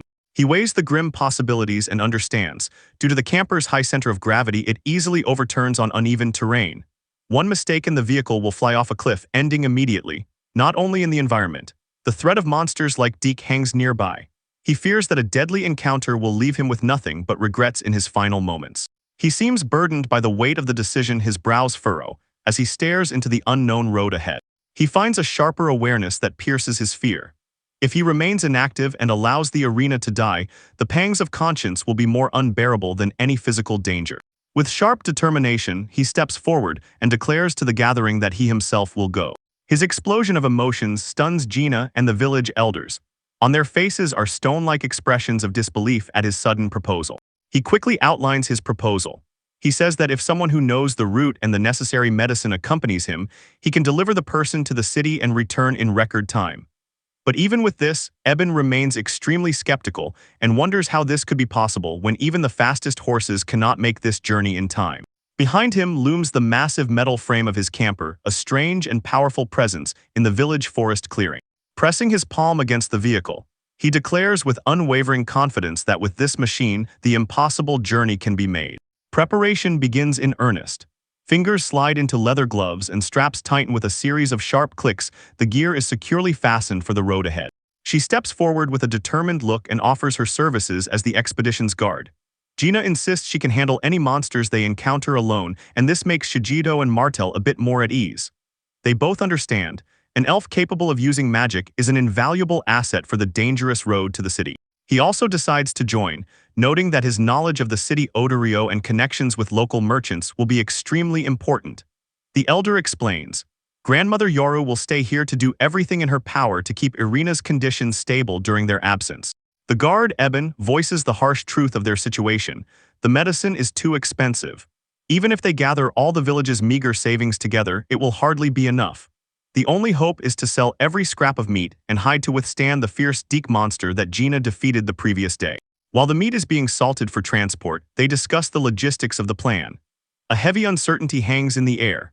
They are troubled by whether the sale of the deke will really cover the costs and whether they can make the round trip and return with the medicine in 2 days at all. He proposes a radical alternative. They take Irina with them so she can receive the medicine as soon as they acquire it. But Eben hesitates. He knows that Shajido is not used to long trips, and a whole day in the carriage exhausts even a healthy adult, let alone a sick child. The man watches the amazing mechanical beast Shajido brought into their world, carefully weighing the risks. If Irina is too weak, the journey itself could kill her before they reach the city. Now everything depends on how fast this monster can move. She rushes up with a basket of bread and cheese, bringing the supplies so needed on the road. Shajido thanks her as the group prepares to set off. They join hands as a group, understanding that if they do not leave immediately, the delay could cost Irina her life. He scans the village square with his gaze and does not understand where Gina disappeared to. The elder says, she went to make a final visit to Irina before departure, and he was left waiting by the supplies. In the quiet little house, she stands over the bed of a young girl. Irina's face is flushed and sweat appears on her temples. Her breathing quickens and becomes shallow. The fever takes its toll. The elf's expression is heavy. It mixes pity and determination as she looks at the exhausted child. Leaning closer, she whispers a solemn promise to the resting child, swearing to return with medicine that will save her life no matter the cost. In a moment, the morning silence is broken by the deep mechanical roar of the engine starting, announcing, the mission has begun. The huge white transport bursts forward, raising a cloud of dust as it leaves the safety of the village behind and begins its desperate journey into the unknown. It shakes wildly, and the metal frame groans as the wheels strike the uneven, unpaved ground of the wild land, testing the limits of the vehicle. Gripping the steering wheel, he sees, the road is getting worse and worse the farther they go, just as they move away from civilization. Beside him, the elf asks if the road will continue to narrow. He confirms her fears. The road is already harder than he expected. Behind them, the elder is already completely overcome, not by fear of the strange machine, but by a debilitating attack of seasickness. He slumps in his seat, his face pales, his eyes roll back, which surprises the driver. He did not expect the old man to suffer so much from the ride. He hunches over, his face pale, and tries hard to regain composure after the nauseating shaking. Gina asks if he is okay, hinting that fresh air would do him good, while Shajido watches from the driver's seat, worried that, despite the camper's capabilities, this broken road might be too much for the elder.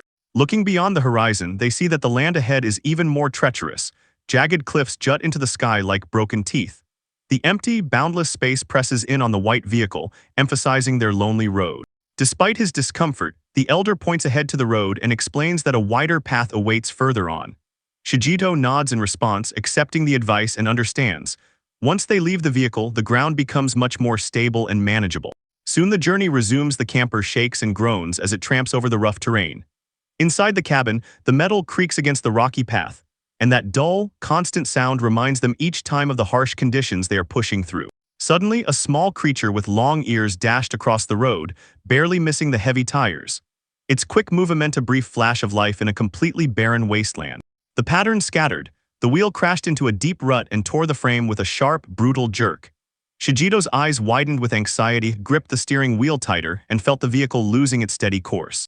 The giant body sways precariously to the side, about to fall. Inside, the cabin turns into continuous motion. Gina and the little owl lose their balance. Sudden fear freezes on their faces as the world outside the window tilts at a terrible angle. Desperately trying to stabilize them, Gina shouts for Shajido to activate the dome's protective membrane. He looks back at her. His face is full of confusion as he tries to comprehend her urgent command amid all this chaos. He grips the steering wheel tightly as the huge machine wildly pulls him to one side, threatening to overturn completely. Nearby, the elven warrior shouts in panic, her eyes wide open from the sudden horror of an almost disaster. In the depths of the hall, the elder is thrown by the force of the impact, and his voice joins the chorus of panic as the world tilts at an impossible angle. With a bone-breaking roar, the heavy machine breaks free and lands with a crash on the rocky ground. Its weight finally settles, and the suspension creaks under the load. Dust settles, and the warrior lowers her head in shame and abruptly apologizes for failing in the duty to scout the monsters that caused her to stumble. He immediately reassures her. Small creatures are almost impossible to notice under the huge body of the machine, and sincerely thanks her that they still survived and did not fall, remaining on their feet. Despite the calm words, he still becomes very exhausted from anxiety. He understands that even at a slow 20 km per hour, a single mistake in driving can result in a deadly rollover on this treacherous terrain. Looking for a way out, He shifts his gaze to the flickering control panel interface and notices.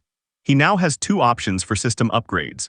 He scrolls through the list of available functions from automatic repair to basic convenience and looks for something that guarantees their safety. His gaze lingers on the auto repair option, but the requirements to earn more points remain a mystery. He knows. He must first ensure the immediate survival of everyone on board, especially the young Irina. Half a battle with steady hand movement chooses the center of gravity stability function, hoping that this will be enough to keep them on the ground. Immediately, a confirmation message flashes on the screen. The new system is active. Now the transport will automatically adjust balance in real time, providing critical protection against the deadly threat of overturning. He presses the gas pedal firmly with his full weight, and the engine in the cabin responds with a powerful, springy rhythmic roar. The sudden surge of power confuses the comrades. Their eyes widen as the car is about to move forward. When they turned on the new stabilization, the massive white motorhome tears through the uneven ground. The wheels spin mud and rush stubbornly, steadily, without any swaying. Noticing the changes, the elf warrior remarks that the ride has become amazingly smooth. Nodding in agreement, he is confident that now this stability will allow them to cover more distance in less time. Despite the progress, she remains attentive. She notices the same intense concentration he showed when pushing the vehicle's internal systems. She voices her concern whether he is taking on too much and overloading the machine. He meets her with a reassuring smile and explains that he is not trying to overstep boundaries. He insists. Both he and the transport are simply doing everything possible to save the young girl Irina, reflecting the same dedication she has already shown. The journey continues relentlessly. Only the transport, a white flash amid the gray mist, paves the way through the endless harsh wilderness under the open sky. At the back, the village elder leans forward to join the conversation as they overcome a too rocky section of the path. The elders suggest maintaining this pace for some more time, and he replies that they have already been on the road for 10 hours and are currently moving within the best estimated arrival time. She adds a warning. Monsters always cause trouble, so the most important thing is to reach the safety of the city before darkness falls. She watches him closely, noticing how the hard road has settled on his exhausted, worn-out face. She expresses deep concern. She realizes she should have noticed his fatigue earlier. Since early morning, she has been leading him along these unfamiliar, broken roads and it has clearly drained all his mental energy. She insists they need to stop immediately and take a break. Even the senior agrees. They say everyone should rest and eat, but the driver remains adamant. He insists that without him the transport will not move, and due to the uncertainty ahead, they cannot afford to waste a single minute. He sincerely thanks the young man for everything he did, acknowledging that it was an age-old problem of the village and had nothing to do with him personally. He continues, assuring the tired traveler that even if everything goes wrong as he hoped, no one in the village will have any idea to blame him for the outcome. The boy rejects the very idea of defeat. He could not live with himself if anything happened to Irina, her family, or the rest of the village. Their suffering is a burden he refuses to bear. Looking at the cart that brought them so far, he wondered what kind villagers they had been to him. He believed that the true purpose of this machine was to bring joy to people, and that is why he must keep pushing forward. He says he wants everyone to be able to smile again. The elder finally seems to give in and promises to do everything he can, but warns, do not overwork yourself, the medicine will be useless if something happens to the one who carries it. He grips the steering wheel, his face frozen in determination despite the fatigue. Behind, Gina swears to support him. If he reaches the limit, she will carry both him and the elder for the rest of the way. He only nods, looks at the road, and agrees that they must not allow such a disaster. The heavy machine roars, flying over the barren wasteland, raising dust as it presses on into the unknown. When the sun sinks below the horizon, the sky turns into a canvas of deep purples, and gray shades, a sign that a long, hard night is at the threshold. Under the cover of night, the young driver checks the map, irritated that the navigator shows only places he has already been. Nearby, the elven warrior watches. Thick clouds have swallowed the stars, so they have no celestial landmarks left, and the headlights barely pierce the heavy darkness. He turns to the elder and asks if the map will help find the city, but the old man explains. Maps are a rare tool for merchants and pilgrims. For most, the path is etched in memory and recognized by familiar landmarks, but now they are covered by night. The burden of the road begins to weigh down. His eyes narrow as he realizes they have been on the road for 14 hours, much longer than his most pessimistic estimates. He knows they cannot wait for dawn. The urgency of their mission allows no delay.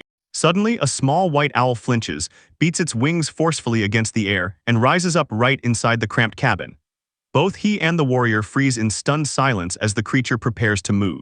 The bird bursts out of the vehicle like a whirlwind, its feathers glowing with bright light that leads through the darkness. It becomes a beacon and a void, paving the way through the roadless night. It let out a sharp, urgent cry, and its bioluminescent glow intensified as it circled above the transport. Gina's eyes widened sharply with insight, and she quickly turned to Shigeto, asking permission to climb onto the roof to get a better view of the path ahead. Without waiting for a formal response, she flew up together with elven grace and landed firmly on the camper roof. High above them, a white owl continued to lead the way through the darkening sky, as if cutting through the gloom. From the new height, the horizon finally gave a ray of hope. The distant trembling lights of the small town, hidden among the hills, a beacon of civilization in this endless wild wasteland. She screamed with joy, her face lit up as soon as she confirmed that the town lights could finally be seen, and she urged the group forward, driving the energy again. Inside the hut, Shigeto squinted into the darkness, saw only shadows. The elder calmly explained, "An elf's vision is much better than a human's, and the stepping sensations are even more amazing. They allow one to navigate where others go blind." Having assured this, Gina added that she and the owl would provide landmarks and warn of any obstacles on their path, so that Shigeto could fully concentrate on how to navigate the difficult terrain. The car rumbled, cutting through the darkness with its headlights and thudding over the uneven ground. Shigeto gripped the steering wheel tightly, gathering himself. Agency were just one last push away from reaching their goal. Finally, massive wooden city gates towered before them, guarded by sentries standing on the walls. The tired travelers gathered in groups near the entrance. The long road through the night had come to its end. He looks exhausted, yet relieved. The group finally reaches their destination. The village elder Libido does not hide his genuine surprise. They managed to get to Adrio in one day, even though the journey stretched to 15 grueling hours. Gina, noticing his fatigue, asks if he is holding up okay. He assures her that he is fine but admits, as soon as they can trade Deke remains for some currency, he will rest immediately. At the entrance to the town, they are stopped by a guard for inspection. Libido steps forward and presents a formal pass issued by the village authorities to confirm the purpose of their business. The guard explains the procedure. All weapons must be accounted for, and any trade transactions will be taxed depending on the specific goods. The professional restraint of the guard suddenly disappears as soon as his gaze falls on a small white creature sitting on the young man's shoulder. He gasps sharply, not believing his own eyes. It is the legendary forest owl. It is considered a creature that brings incredible luck to anyone fortunate enough to see it. The guard exclaims that this almost never happens near human settlements, and because of this, the group remains impressed by how much the owl commands respect. As soon as they are allowed entry, the group heads through quiet streets to the trade guild. Libido leads the way, eager to quickly turn that deep carcass into the funds they so desperately need. As they walk, the young man reflects on how much his feathered companion has become a local celebrity, while the owl, quietly carefree, lets out a soft woohoo. Their progress is abruptly stopped by heavy wooden doors. A small narrow slit slides open and a pair of indifferent eyes peek out. A voice from inside dryly informs that the establishment's working hours ended long ago. But despite the urgency of the mission, the clerk stubbornly insists. Let them come back tomorrow, and he is absolutely uninterested in their plight. Despair grows as he pleads with the unseen clerk, emphasizing that someone's life hangs in the balance right now. His request is like talking to a wall. Outside, someone remains cold and indifferent, as if it doesn't matter whether he asks for death or salvation. Behind him, comrades watch the scene, anxiety only increasing, and they understand. The bureaucracy of this city may become their greatest obstacle. Realizing that standard requests won't suffice, he turns his gaze to the elven warrior standing nearby. Calmly and decisively, he asks if she will agree to help him with a specific task. The village elder stands before the closed shop doors, and the silence of the night falls like a heavy burden as he waits for an answer. He leans toward the small service window. His voice is broken. In a pleading tone, he demands the shop be opened, insisting they cannot wait until dawn. From inside, the merchant responds with slight irritation. Such a hasty matter should have been resolved during the day. The exchange is cut short by a sudden pause when dazzling joy bursts from the elder, casting long, sharp shadows on the wooden walls and leaving both men wide-eyed in shock. From the light, as if from the heart, descends a figure calm and almost ethereal, her silhouette distinguished by a flickering glow, and a small white owl perches on her head. She lands and immediately strikes a majestic theatrical pose. Her voice thunders with authority as she proclaims herself the chosen elf and divine messenger of the great forest owl. Continuing her dramatic speech, she explains that she has traveled an incredibly long distance to save the people of this town and demands that the merchant buy what she has brought to support their cause. Caught up in the spectacle, the old man turns back to the window and shouts for the doors to be opened immediately, while Saidru watches the elf's performance, mixing admiration with a bit of awkward embarrassment. The heavy doors finally creak piercingly and open. When the merchant steps out to ask where exactly the goods are, the elf points to a large metal carriage which begins to hum and glow with strange swirling energy. He freezes in amazement as right before him, with a clatter of bones, a huge pile of supplies instantly appears, crates, barrels, and sacks. The volume of this trophy is impressive, much larger than he had expected from a single delivery. He instantly rushes into battle, shouting to his mercenary assistants who live Toger to wake everyone up and immediately start inspecting the goods. Gina, still holding the roll with the white owl bird on her shoulder, politely thanks him, and Shidru quietly apologizes for the sudden burden. By urgent order, the team comes to life. Workers take on exhausting labor weighing and sorting the catch. They drag heavy carcasses and barrels, and the air fills with the sounds of work as they process the meat and materials brought from the forest. While the work continues, the dealer explains to the senior, even if his entire team works at full capacity, completing the assessment will take at least 2 hours. The senior acknowledges the delay and understands the scale of what they have entrusted to him. While they discuss logistics, the elder's attention suddenly fixes on Sidra. He has turned pale and is standing unsteadily. The elder asks if he can request an advance for medicine, noticing the young man is getting worse. Suddenly the tension becomes unbearable and he falls face down onto the hard ground. Gina and the elder shout in fright, rush to him because he lies motionless, and the suddenness of the fall instantly drives them mad with panic. She immediately falls to her knees, presses his head to herself, and in panic asks if he hears her, if he is not nauseous. Her voice falters with anxiety as she calls for someone to bring water. Her usual restraint crumbles from his sudden collapse. Despite her desperate pleas, he remains indifferent. His eyes are closed and he slowly sinks into a deep, quiet unconsciousness. Only one thing remains: she's shallow, even breathing. The rest freezes in tense silence, waiting for any sign of regaining consciousness. He remains motionless in the elf's hands, eyes closed, sleep deep and heavy. The village elder approaches. Anxiety is visible on his face. He looks at the young man and sees his condition. After a brief check, the elder decides it is simply exhaustion, a natural consequence of all the day's trials. The elder, thoughtfully touching his beard, intently examines her unconscious companion, while the warrior woman looks down with focused concern, and a protective instinct, their eyebrows twitching into a single crease. Breaking the silence, the old woman is ordered to take the sleeping man to the resting place near the city entrance. She explains that she will go to the pharmacy alone next, armed with detailed notes that Granny Yoru left about the necessary medicines and symptoms of the young girl. At first, he hesitated to leave her side, but then nodded, understanding. With astonishing ease, she throws the man over her shoulder. Strength contradicts her delicate stature. She declares that she intends to settle him, and the elder, watching them walk away, is quite surprised by her physical strength. Night falls on the quiet settlement. Dark silhouettes of buildings stand out against the endless starry sky. Under the same canopy of the starry sky, his eyelids slowly flutter and his eyes open. The world blurs with dark silhouettes and distant light as consciousness returns. When the gaze clears, her face appears above him. The outline of tense anxiety fades, and in place of her look is a soft, relieved smile. She exhales with relief, realizing that he has finally returned to them. He finds himself comfortably settled on a wooden cart under a thick blanket, looks up at his companion, and weakly asks where they are now, still confused after that sudden fall. He opens his eyes and sees something that makes him shudder, lying comfortably on Gina's lap. The realization hits him like a physical slap. His face twists in pure shock, and he stares at her with a look full of disbelief. Suddenly jumping to his feet, he grabs his head in wild panic. Thoughts race, trying to piece together fragments of memories about their arrival and strange events in the shop. A sudden jerk knocks the air out of him and he completely loses his bearings. When the initial shock passes, he tremulously apologizes, thanks her for her patience, and for allowing him to use her knees as a pillow. She only nods, confirming that he really lay unconscious for quite some time. The weight of what happened reaches him, groans, and hides his face in his hands, until a wave of burning shame covers him. He compares this feeling to how his subordinates carry him home after a night of excess. She only quietly giggles, urging him to throw it out of his head. Reaching for his device, he freezes in shock. While he was unconscious, 3 full hours passed. Nearby, a small white owl watches him intently, eyes wide open and unblinking, until he realizes that time has disappeared. His concern immediately shifts to the village elder. He asks why the old man allowed himself to go to the pharmacy alone at such a time. He suggests catching up with him, but she, downcast, admits that before the elder left, she did not ask for the exact location of the shop.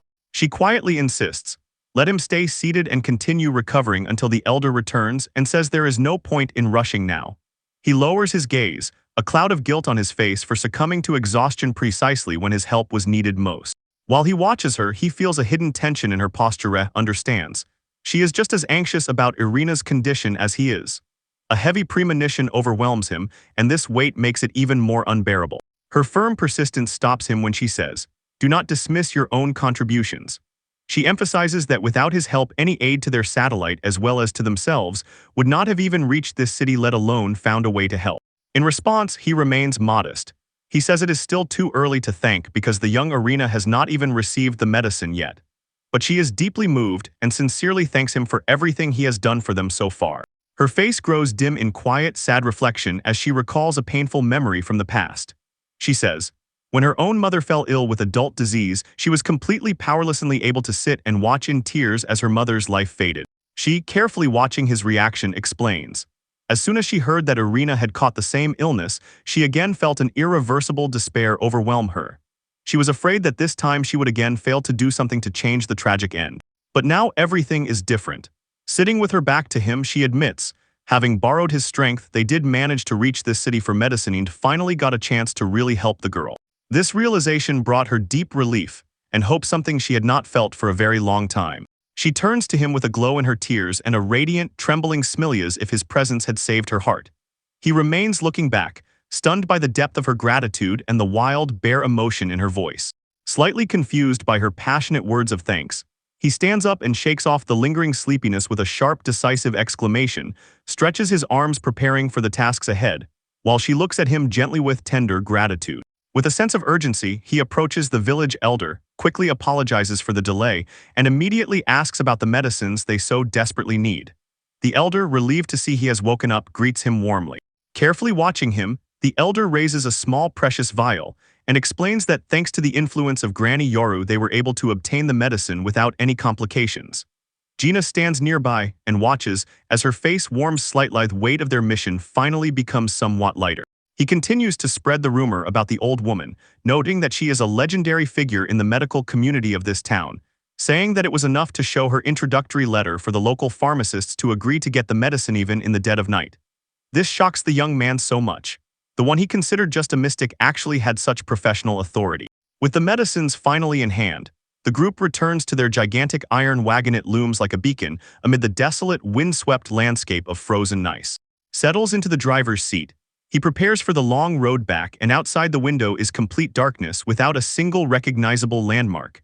Gina says aloud that they cannot cross such an empty field, but he remains composed, confident they will find a way through this darkness. As soon as he turns on the controls, a glowing map flashes and flickers on the dashboard. Its thin lines trace a path through the surrounding forest and hills, while the navigation system boots up. While they prepare to hit the road, the elder shudders upon hearing the little white owl speak in a human voice. The driver quickly explains, this creature has a unique ability to remember any place it has ever been and unfailingly serves as a guide for their way back. Despite his concern that the driver hasn't rested enough, the young man stubbornly insists on moving forward and orders his companions to watch for monsters lurking in the shadows. After the last nod of understanding, he grabs the steering wheel, ready to push through the night to deliver the medicine. He reassures his companions, laughing and brushing off exhaustion with a mention of his former life as a corporate slave. And the elder still cannot grasp the strange term, so Gina watches him with a hint of curiosity and anxiety, marveling at how he can stay so lively after this long journey. His gaze remains fixed on the road ahead as the clock on the panel ticks past 2 a.m. Having driven for 18 hours without breaks, he counts their progress and knows, as long as no trouble occurs, they will arrive right on time. The truck rumbles heavily through the darkness, and the headlights carve a lonely path through the silence of the wild wilderness. Slowly, the oppressive inky darkness of night begins to seep into soft gray and pink hues of dawn, revealing a torn, alien landscape of towering rock formations. When the first light of morning floods the cabin, Gina notices dawn has finally come. Better visibility urges him to speed up, and she silently hopes their current acceleration will be enough to arrive on time. But on the little guide, it is visible, the toll of the road. One can discern the lines scattered on the panel, indifferent and motionless. His energy is completely exhausted. They look down at the little owl, worried by its sudden silence and lack of movement. Their concern for their friend is interrupted by sudden movement outside. He tenses, eyes wide open, and quietly wonders if a monster has appeared, blocking their path through the past. Ahead loom two huge dark masses like torn teeth against the morning sky. He freezes, staring through the glass, and his face hardens as it becomes clear the obstacle is truly close. He grabs the steering wheel and squints, looking toward the horizon where a thick cloud of dust begins to rise. He asks Gina what she can see from her place, sensing that trouble has occurred somewhere far away. A dust cloud coils over the deserted landscape, and torn rocky outcrops like teeth jut against the sky. She leans forward, and her eyes widen as soon as she recognizes the source of the commotion. A huge herd of monsters is rushing straight at them. She jumps up and urgently warns the group. A charge is approaching, followed by a crush. The ground trembles under the weight of Black Bull's monsters with many eyes and tusked horns, charging forward in a mad, relentless frenzy. Gina calls them a deadly threat when they gather in such numbers and explains, if you get under their feet it's the end. In response, Shidru decides to steer the vehicle to higher ground so the crowd will rush past and everyone will pass safely. Suddenly, a small white owl lets out a piercing cry, its wings flapping wildly, and it warns the pair of the imminent danger about to come. He quickly thanks the creature for the warning, adjusts the course, acknowledging the owl's sharp hearing and that it keeps them safe. However, as she watches the crush, a chilling realization overwhelms her. The monsters are not attacking, they are panicked, fleeing from something even more terrible lurking just behind them. She watches as a giant column of dust bursts from the valley, as if the earth itself is screaming under the weight of the approaching tsunami. Shoulder to shoulder with the swirling cloud, the Black Bulls gallop in desperate frenzy, their predatory instincts replaced by pure, unspoiled fear. Staring into the chaos, she signals to the others, something massive is trailing the herd. Its size far exceeds anything they have ever faced. A cold suspicion washes over her completely. Even climbing higher will not be enough to escape such a threat. From their precarious height, the RV seems like just a toy against the backdrop of the impending destruction. Inside the vehicle, he grips the steering wheel with trembling hands, his face carved with fear and iron determination. He reminds himself of the distance they have already covered and that their lives depend on him. He vows to get the medicine and return alive despite some monster on their heels. The valley trembles when the lonely transport rushes through the narrow pass behind it. A wall of dust rises and the echo of a giant threat thunders. In the cabin, he grips the seat. His eyes wide with horror, and the ground behind him explodes with a series of violent tremors threatening to devour the road. From the sudden impact, he freezes in shock and watches in disbelief as a huge beast with many eyes tears away from the wreckage with a deafening roar.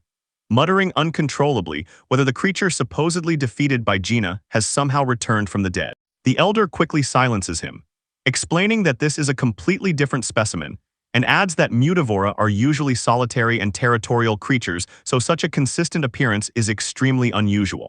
While the vehicle speeds in desperate flight, he manages to see through the rear window something that makes him freeze. His thoughts frantically search for an escape, while a small owlet silently watches. He freezes in shock as she moves to the back of the bus.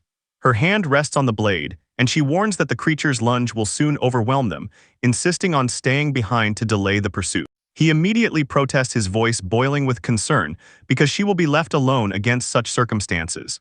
The elder speaks of a possible detour that will force them to retreat and turn back. Despite his pleas, she resolutely stands against the looming wall of monstrous bulls and the towering giant, drawing her sword, calling him to witness her victory, and swearing that she will not be defeated. She urges him on, forcing him to hurry. Her voice cuts sharply as she warns, the Black Bulls are drawing closer. Inside the crew compartment, he grips the steering wheel, sweat floods his forehead, and the device clicks, marking their current coordinates for a future return. He looks back through the rear window. His face shows a desperate promise that he will come back for her.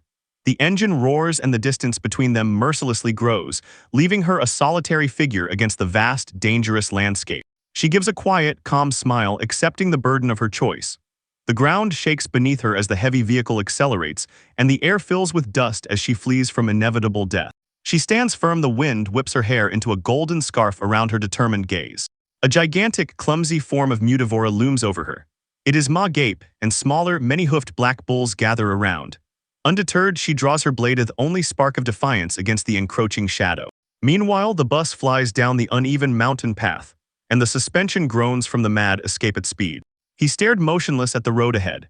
His fingers clenched so tightly on the steering wheel, they turned white. He was struggling with guilt for leaving his comrade behind. He calls to the elder and apologizes for the shaking, but his voice is tense. He knows that speed is their only chance. Behind, the elder is jerked wildly by the violent jolts, and the little white owl clings with its claws, watching their mad flight. He grips the steering wheel tightly while his thoughts race. Gina stands alone against the monsters. Every passing second stretches into eternity and knows she risks everything to buy them time. A heavy machine roars, rushing across the desert plains and tearing through space so fast that no horse can catch up, and it also raises a huge cloud of dust. When the sun sets beyond the horizon, the bright colors of twilight spread into the deep, starless darkness of the night. This is how time is counted by the escape made in desperate haste. In the quiet village, torches flicker in the darkness, and sentries from the height of wooden towers wearily guard the silence, unaware of the mechanical beast approaching. These two beams of light, like blades, cut through the shadows of the Valathi, announce the return of the travelers long before the sound of the engine reaches the village gates. The guards squint into the distance, trying to understand whether these glowing orbs are the eyes of some strange servant belonging to Lord Shichito. Distrust turns into wild excitement when they realize the impossible has happened. The band really returned from the distant land of Odorio overnight. He gets out of the car together with the elder, who immediately calls Granny Euro. The villagers gather, saying that they take care of the arena at home, although its condition was so critical that they feared it would not survive the night. Fortunately, the medicine arrived on time. She watches intently as Granny Yuru works at a practical speed. Her hands are firm as she grinds rare herbs into a fine powder.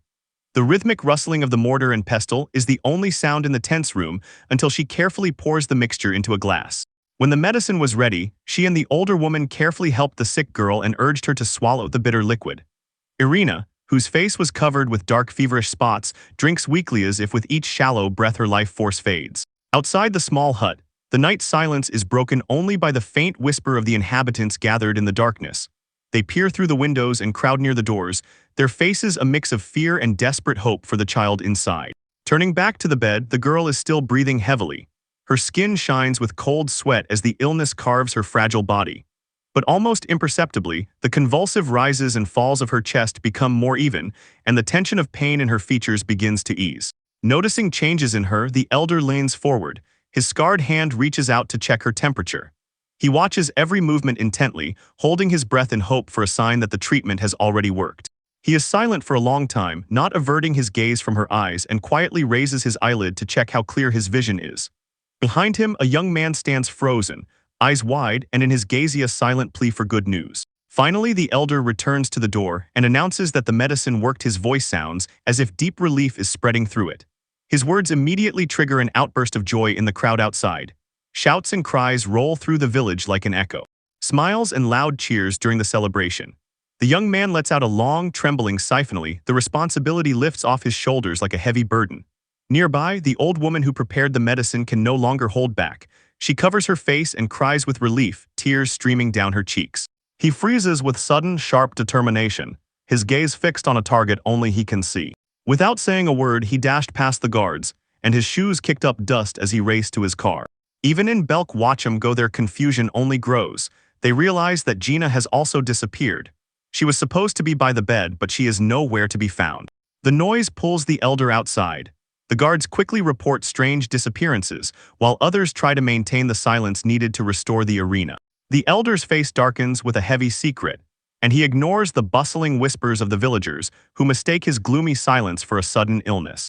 He watches the trail of dust left by the bus that drove away, silently entrusting the safety of the missing warrior to the man who just flew past. Far from the village, a heavy rain washes away the carcass of the fallen beast, and the silence of the forest is broken only by the rhythmic rumble of the downpour.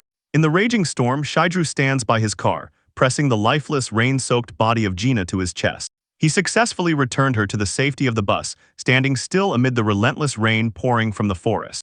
Inside the vehicle, her eyelids flutter, her eyes open, and the haze of unconsciousness slowly recedes, revealing dirt and bruises painting her face. Seeing her move, he leans over her with a gentle smile, his face showing deep relief she has finally regained consciousness. She suddenly sits up in panic, her voice trembling as she calls his name. The sharp movement makes her wince. He quickly asks her to remain still, and says that although he managed to provide some basic first aid, her body is still covered with wounds from the fight. The first thing she thinks of is the little girl, but he reassures her. Everyone is safe inside the trailer, and he offers warm soup to chase away the cold from the storm. He confirms that the medicine reached its destination, and that Arena is out of danger. This makes her break down in tears of pure gratitude and relief.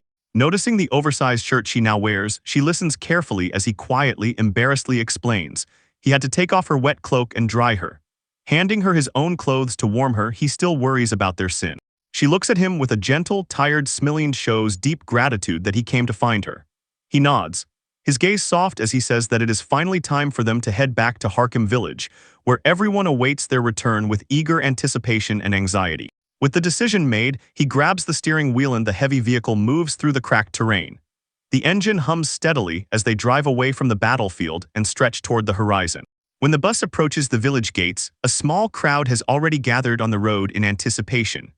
Among them are the village elders and a young girl, all watching the road, holding their breath. She sits in the crowd, eyes wide open, hope and distrust mixed in them, as the familiar transport finally appears in sight. The burden of the recent ordeal seems to hang in the air while she waits for at least one glance at her savior. The bus finally dies down and creaks, kicking up a small cloud of dust. He looks out from the driver's seat, and the full weight of the moment is reflected in his face as the doors begin to hiss and open slowly. He carefully helps the wounded elf woman step down. Her body is still wrapped in thick bandages. Seeing this, the young girl tries to get up, but the elders quickly catch her, warning that she is still too weak to stand on her own. Ignoring protests and her own physical weakness, she stumbles forward, her legs trembling under the weight. Driven by pure emotions, she falls to the ground in a desperate attempt to reach the one who risked everything for her. Seeing her determination is a shock to everyone around. Surprise and anxiety are frozen on their faces.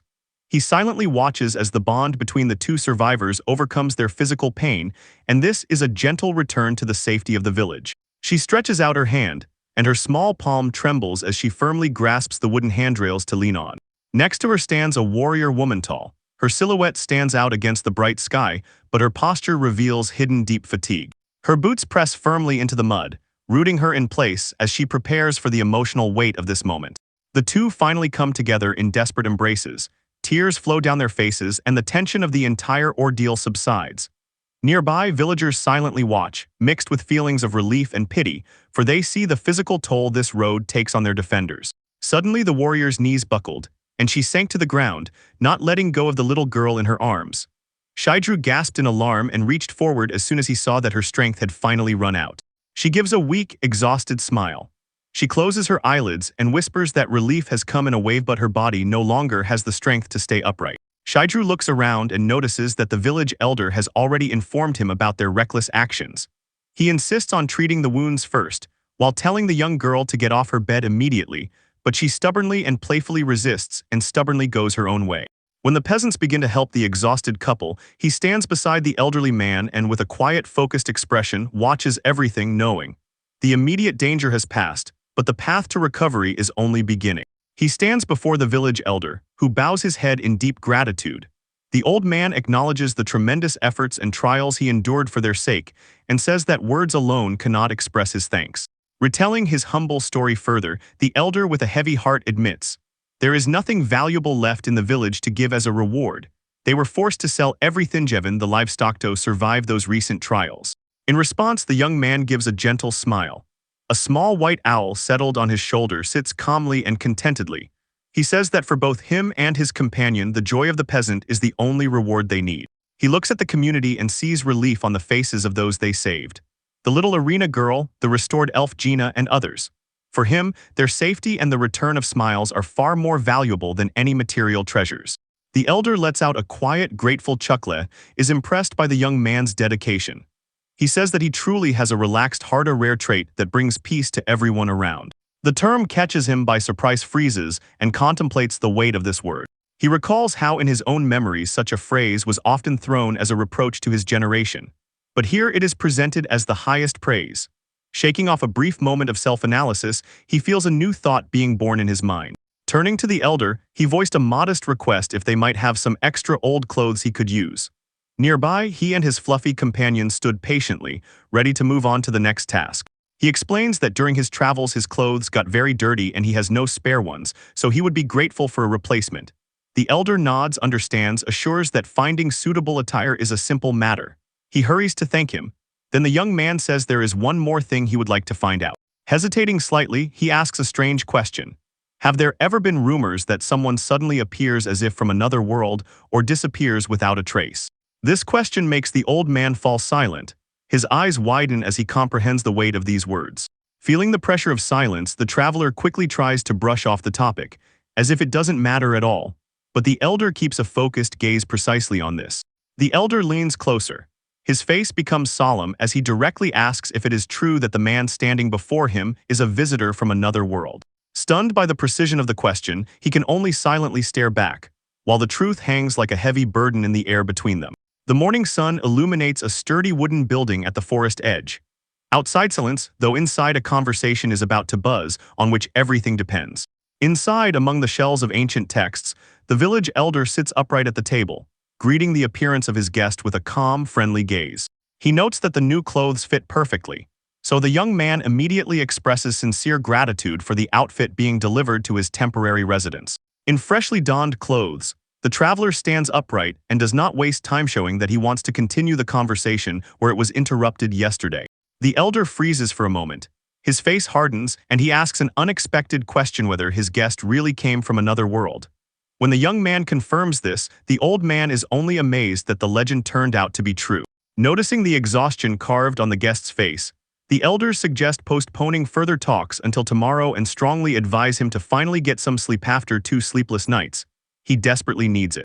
In the room, silence stretches heavily while 2 men stand in a quiet office.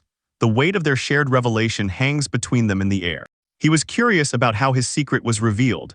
The traveler asks for explanations, and the elder begins to tell an ancient legend.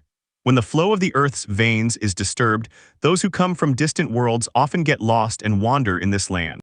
He listens attentively as the elder begins to talk about the movement of the earth vein, the primary source of magical energy that circulates throughout the world. This flow, explains the elder, is the life force for those who possess magic, and for monsters that roam the earth. And influencing even the air they breathe is like a river. It can become calm or suddenly break free and rebel. Only in extremely rare cases does this stream go so wildly off course that it creates anomalies twisting the very fabric of space, turning it into swirling vortices. The youth's eyes widen when the elder says that these distortions can flip a bridge between different worlds, thus appearing what is called another world or cross. Taking a moment to collect himself, the old man lets out a heavy sigh.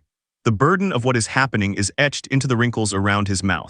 He points out that the recent chaos, the sudden appearances of creatures like Deke and the giant Mutavora on the streets, are a direct consequence of the earth vein flow being extremely out of balance. Looking back at the silhouettes of the village guards, the elder admits, once he thought that stories about other worlds were just fairy tales. But seeing Shaidru's black hair and his unusual clothes, they can no longer disbelieve it. Shaidru nods, confirming that he really came from another world. He just arrived here literally out of nowhere, having fallen asleep in his transport. He explains that in his world there were neither monsters nor magic, not even people like Gina. And the little white owl, he clarifies, is not considered a real monster there either. Despite all these huge differences, he is surprised that they can still understand each other's language. Continuing his story, he admits, as soon as he found himself in this realm, he somehow gained abilities that truthfully are impossible. The elder listens carefully, agreeing that such powers which defy common sense and even the senses themselves are truly incredible. And he thinks, it will be increasingly difficult to maintain the appearance that he is just a monster. His gaze falls downward, a heavy silence settles between them, as he prepares to ask the question that has been gnawing at him from within. Staring intently at the old man and trembling with despair, he confesses a deep desire to return to his own world. And he asks, is there any known way or someone with knowledge to help him find the way back? In response, the elder closes his eyes and his face softens with pity. He says that the legends he spoke of are ancient and their origins are shrouded in mystery. Bowing his head, he apologizes and admits he does not know any way to bring him back, and even as despair is about to overwhelm him, his hand clenches as if in a desperate struggle against a situation that seems hopeless. Outside, the village continues to be enveloped in pastoral silence. The inhabitants go about their daily tasks, unaware of how deeply the conversation taking place somewhere inside is nesting in the air. Breaking this gloomy silence, the elder offers a possible lead. He recalls rumors about researchers scattered around the world who dedicate their lives to searching for connections between the distortions of the Earth's veins and other worlds. These words catch him off guard, a spark of renewed hope flashes in his eyes. He listens attentively as the elder continues his instructions. The old man advises, If Shaidru travels to large cities or sacred pilgrimage sites where crowds gather, he will eventually come across the researchers he seeks or find the necessary information. This advice leaves him deep in thought as he weighs the reality of a global journey. Even with the camper's incredible abilities to travel the world full of monsters, it will be exhausting and dangerous. Yet even then, finding the way home remains a distant hope. While he continues to lose himself in his thoughts, Gina approaches to check if everything is all right. He immediately asks if she is hurt, but she brushes off his concern with a smile. She says she only feels a slight pain, and before he can ask more, she inquires what has thrown him off so much. They settle by a wooden fence out in the open. Nearby, while they talk, sits a small white owl. He confesses. His thoughts have once again drifted to his homeland, Japan, and honestly admits there is much he still wants to achieve if he ever finds the way back. Then he explains the original purpose of his efforts. He admits he worked tirelessly to acquire the camper precisely to happily lead a quiet, measured life on the road with friends. He lowers his gaze, his voice carrying both nostalgia and uncertainty about what lies ahead. In response, her face lights up with a radiant, sincere smile. She finds something truly wonderful in this journey. Her enthusiasm breaks through his gloomy mood. They look at the rolling hills.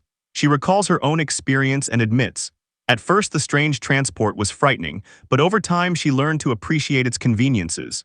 She agrees that traveling together, sheltered from bad weather and having a safe place to rest, looks like a wonderful adventure. She leans toward him, and in her gaze is renewed energy and determination. Cheerfully exclaiming, she insists, they must do everything necessary for him to return home, fully devoted to his cause. Suddenly she wants with all her heart to go with him, her voice quiet but firm. He nervously snorts, admitting he would like that, but the way back to his world remains a terribly mysterious puzzle. Her eyes flash with genuine excitement as she declares that she wants to see his homeland with her own eyes. Even the thought of such an impossible journey does not dampen her mood at all. Her enthusiasm briefly throws him off balance. His gaze softens as he contemplates her words. A warm hand reaches out to him, a silent gesture of support amid his uncertainty. A new realization slowly grows within him. If the way back to his world exists, then perhaps there is also a way to return here. From the thought of a bridge between these two lives, a quiet hope rises within him, just beginning to take shape. Watching her play with a small fluffy owlet, he allows himself to imagine a future where he can invite them both into his own world. He knows, such thoughts are overly optimistic and the odds have not been in his favor, yet he cannot help but wonder. Just the very thought that he might share his home with new friends barely brings a smile to his lips. Worthwhile, he thinks, to bridge the chasm between his past and this strange, new present. He turns to her. He offers sincere words of thanks, and his determination grows stronger again from her unwavering support. He vows to do everything in his power to find the way home, starting with another conversation with the village elder. Soon he is standing at the elder's threshold, entering a quiet room filled with books. The old man looks up from his reading and greets the guest calmly and warmly. Shaidru, firmly declaring that he will definitely set out on a journey to find the way back to his world, listens attentively. The young man admits his vulnerability. He says he is not yet accustomed to this strange land, and in just a few short days has already encountered so many deadly dangers. To his concern, the elder responds with a wise nod, assuring that he is a welcome guest and proposing a plan. Shaidru must travel for a month to weigh all options, then return to the safety of the village. Looking at the horizon, he thinks, yes, a road is needed, but wandering unknown lands alone for someone like Shaidru, it is too dangerous. To avert this danger, he calls Gina and orders her to become Shaidru's guardian on the road. The sudden order both the elf and the young man freeze in shock, everything decided so quickly. She immediately accepts the task with boundless energy, even suggesting to set off right now. However, Stara is worried whether she has recovered enough from the previous wounds. Ignoring any pain still lingering, the warrior rushed to prepare for departure the next morning, leaving Shigura alone with her thoughts about whether he should worry about her too passionate zeal and formidable strength. Disappearing from sight, the elder watches her with a heavy gaze. Although he has already shared everything he knows about her past, the girl tragically still does not suspect her true nature. With a heavy heart, he looked outside and understood. Keeping a young woman named Gina locked up within the narrow confines of this small village means doing her harm. The old man understood. Although she knew she was an elf and therefore different from those around her, mere days were not enough. She needed to live through the difference in lifespan, in valuation, to feel how much her kin physically and magically surpassed others. Watching her bright, hopeful smile as she glanced toward Shaidru, he felt that somewhere deep inside she subconsciously wanted to find out what was hidden beyond the forest. Looking at the young man, The older woman noted how well Shidru seemed to understand Hirvan from their first meeting Gand, then formally asked him to allow her to accompany him for her own growth. He accepted responsibility with an even gaze, and simply said that he understands the weight of the request. Finally, the day of departure arrived. The whole community gathered near the strange metal wagon to say goodbye under the clear, open sky. The peasants pressed baskets of food and supplies into his hands. Their faces shone with warmth and good wishes for the road ahead. Preparing to set off for the great city of Ludi, the bustling center the elder had advised. He glanced at the map, mixing determination with doubt. Would they really manage to find the way? He stands among the peasant's face burning while they jokingly question him about amorous matters, whether he has a wife or a lover waiting somewhere. Thanks to his recent exploits, he shared Deke meat, saved young Arena, and came to Ginny's aid twice. His authority among men rose to unprecedented heights, and they are by no means shy about singing his praises. Understanding that they are hinting for him to marry into the family in the village, he feels this thought like a physical blow, and the men snap in irritation because he seemingly does not see how Gina feels. While the conversation continues, she approaches the group, curious about their quiet talk. The men quickly change the subject and note that a lunar journey usually brings great anxiety. At that moment, two people began loading their supplies into the vehicle's trunk. Their excitement was immediately felt, and the white owlet fluttered nearby, impatiently waiting for the journey to begin. He returns to his companion and asks if she is finally ready to set off, and she responds with a bright and decisive nod. Despite her enthusiasm, a shadow of hesitation crosses her face, and she admits that the thought of being away from her home for a whole month is slowly starting to give her a feeling of loneliness.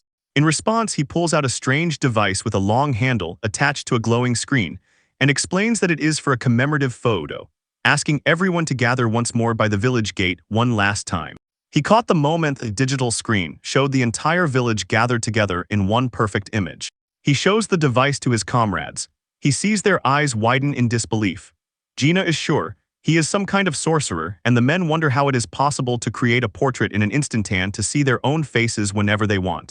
When the farewells ended, the heavy car engine growled dully, starting up and vibrating against the dryer.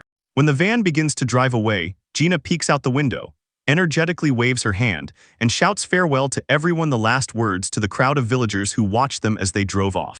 He looks at the horizon, and a quiet smile is on his lips, while the amazing, beautiful landscape of this world with soaring peaks and bright sun rolls past him. The journey officially started. The white Vanus was descending alone and rolling evenly through the endless, wild, and uneven space. Settling into the driver's seat, he decides it's time to enter their address into the navigator, recalling the place the villagers described. But as soon as the map calculates the route, his face pales. He grabs his head and freezes in shocked disbelief, while Gina remains looking at him confused, trying to understand what could have caused such a sudden blow. The camper van stands quietly in the wild area, and the digital display flashes and begins to flicker. It becomes visible that 2 holding points have been accumulated. A list of various maintenance and supply functions appears on the interface, showing the current operational status of the vehicle.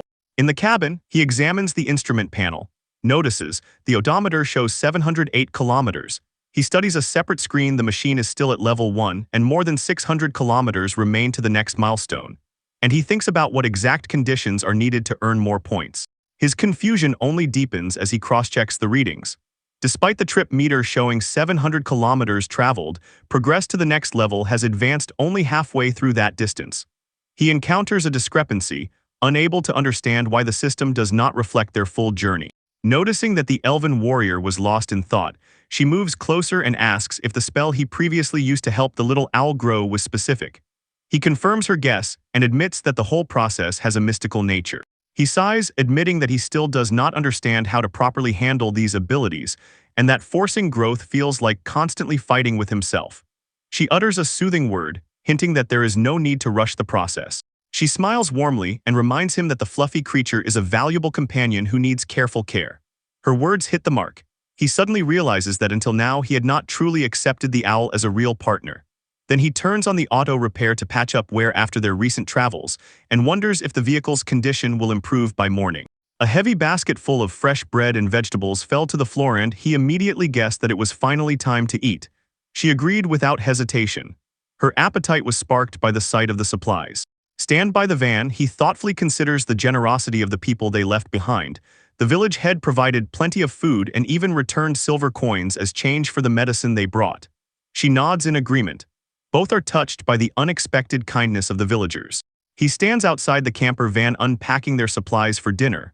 When Gina offers to help start the fire, he reassures her the vehicle's internal systems will handle the heat. He suggests dividing the work. Gina prepares the vegetables for the soup, and he focuses on the main components. In a row on a wooden board lie 2 loaves of dark rye bread ready for use. The crust is thick, coarse, rustic. Looking at the bread, he notices its dense, heavy texture and slightly sour taste, which makes eating it plain not very pleasant. He recalls how in the village they softened it in rich meat broths or piled it high with various toppings, and inspired, he decides to experiment a bit with cooking to save their dinner. He starts by very carefully cutting the bread into even cubes.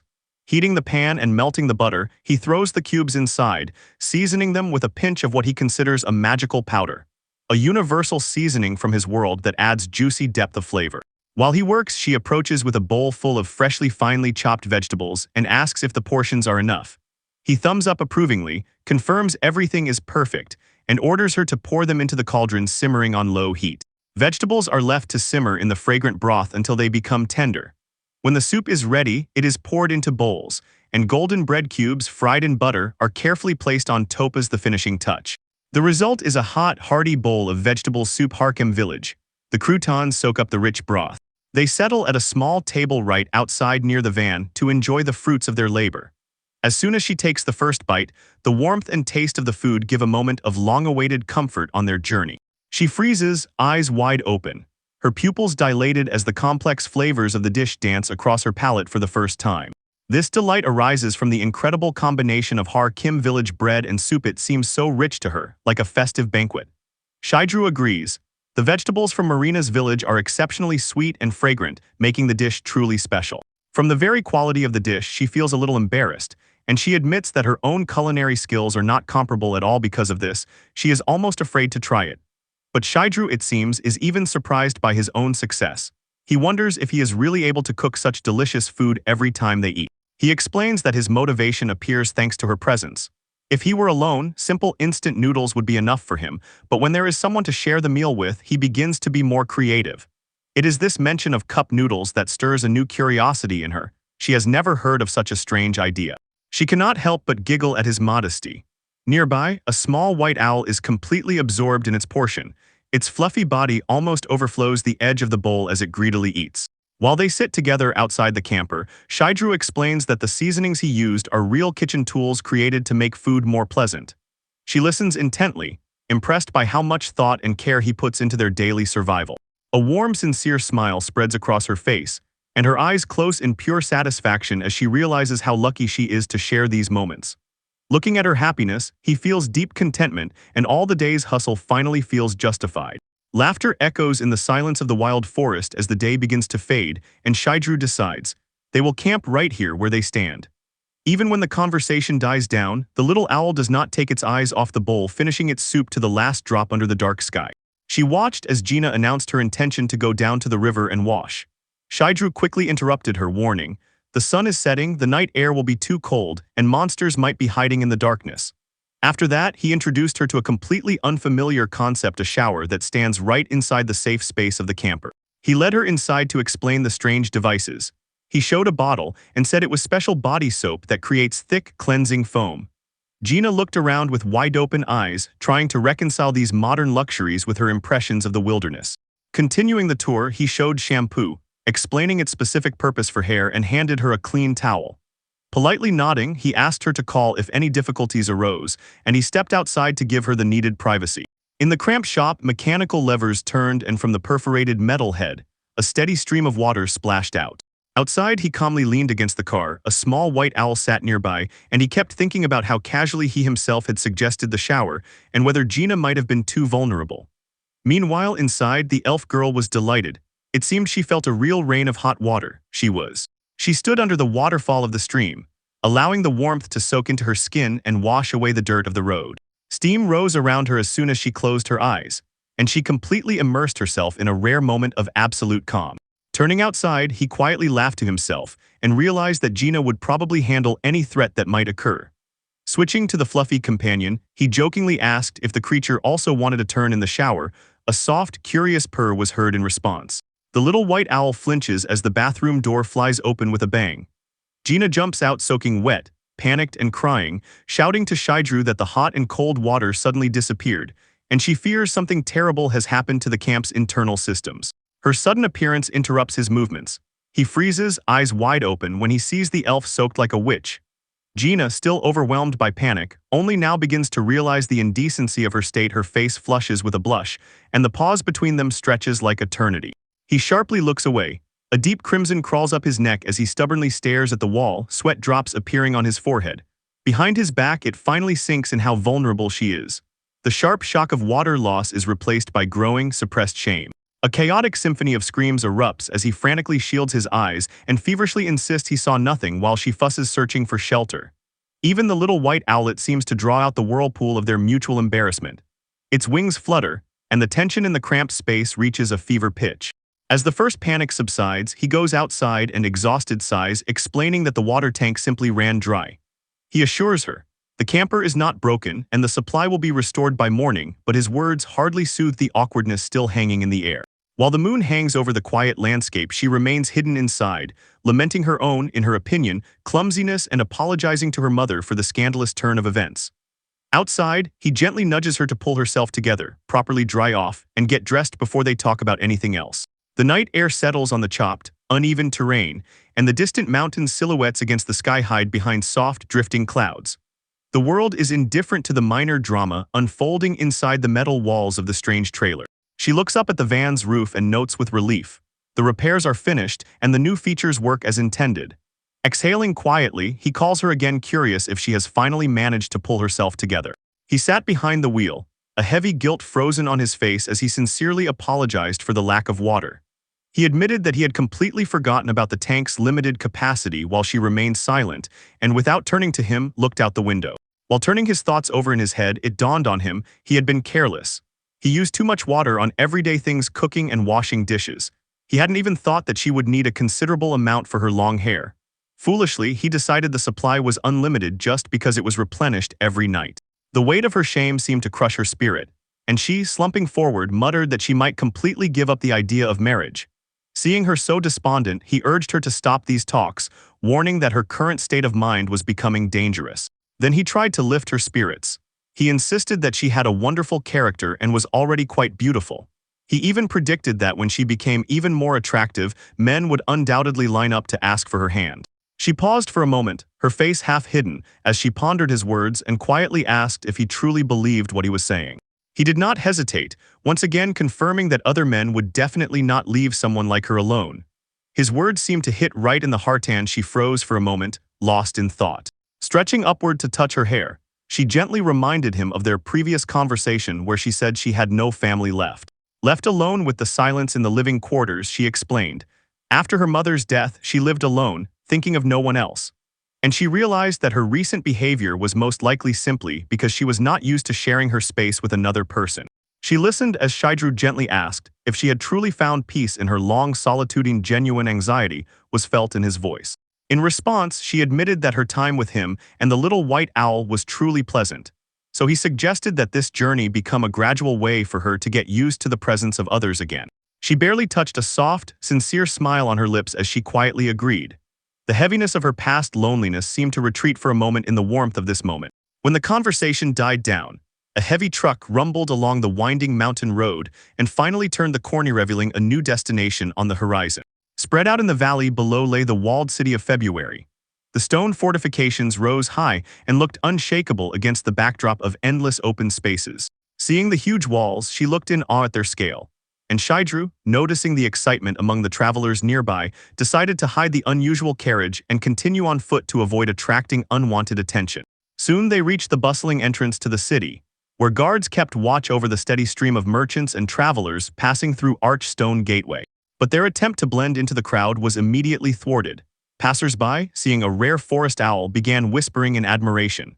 Feeling increasingly watchful gazes, Shidru urgently whispered for the creature to hide in her hood, and it accepted the request without hesitation. She walks beside Shidru through the bright, crowded streets of February, and only now does the full power of the city reveal itself. The architecture is magnificent. Stone buildings and towers rise above the noisy market, and prosperity and order prevail around. As they make their way through the crowd, Sidra stretches his gaze and comments on the incredible diversity of people here. He compares, in Odorio he never had the chance to see such a number of different races.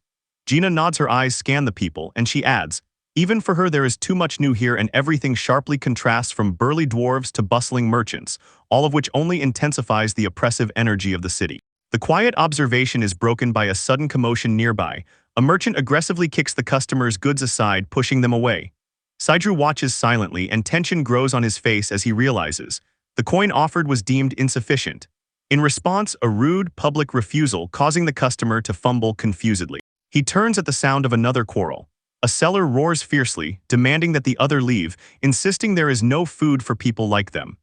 The air thickens with open hostility, a sharp contrast to the lavish grandeur of the city they had just admired. The target of the merchant's wrath is a lion-like beastfolk. He is pushed onto the cobblestones with a heavy thud. Gina explains to Shidru through the tangled confusion of his surprise that these people come from different tribal beastkin, wolves, birds, sea dwellers, and although their roots differ, they are often lumped together and universally harassed with open contempt in such places. They continue on their way, but the mood changes when Sidru asks why beastfolk are treated with such disdain. Gina admits she has not heard of such blatant discrimination as a common widespread practice, suggesting it might be a very specific, nasty cultural trait of this particular region, which they have just uncovered. He contemplates the complexities of this great city and realizes, despite advanced information and transport networks, deeply rooted prejudices still flourish. It feels like a completely different world compared to the stories he has heard, and he is troubled by the harsh reality hidden behind the impressive walls of February. Their sad silence is broken suddenly. A finely dressed man in glasses approaches from behind. He politely asks if they are visitors and if they are looking for something specific. His professional restraint and calm voice sharply contrast with the chaotic, hostile energy of the street. He greets them warmly, hinting that if they are looking for places, February Falls is a must-see. He offers his services to arrange a guide for their journey. Hearing this, Gina's face lights up with pure delight. She has long dreamed of seeing the legendary waterfalls. Sidru watches her, noticing the man's words that he works in the local tourist information service.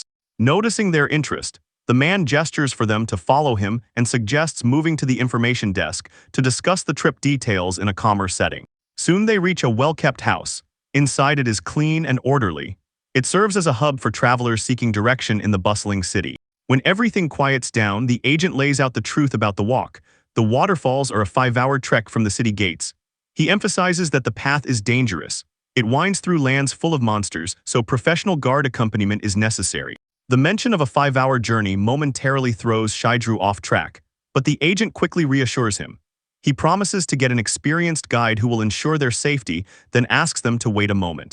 While they wait, a burly warrior with a heavy sword strapped to his belt passes by the office, walking confidently. His presence, a silent proof of the threats lurking beyond the city walls. But the agent returns with a tense face and says their list of guides is empty because someone did not return last week. Shidru reflects on the cruelty of this world's culture, while Gina confidently states that she is fully capable of providing her own protection. He listens as the agent, profusely apologizing, explains that all certified guides have already been sent out. The man tentatively offers an apprentice as a replacement and insists that despite the lack of experience, the person is fully capable of safely leading the way to the counterfeit. Skepticism appears on his face as he repeats the word apprentice again and again, doubting the wisdom of such an arrangement for a dangerous journey. Sensing hesitation, the agent instantly bows, clasping his palms in one hand and promising a significant discount to sweeten the deal. Without waiting for the conclusion, the man abruptly turns and shouts a threatening order, "Kultipier immediately." Behind the counter, a small, frightened figure begins to emerge from the shadows of the storeroom. Her steps are light and never stop. The apprentice steps forward and becomes visible, a young beast girl with fox ears and a fluffy tail. The air suddenly chills in the room as the travelers realize she is held on a leash tightly fastened loop around her neck, and her gaze lowered, only sadness in her eyes. Stunned by the heavy silence, both he and Gina look at the child. Their faces shift from confusion to pure, unmistakable horror. The cold truth of what is happening and the blatant cruelty before them leave them speechless.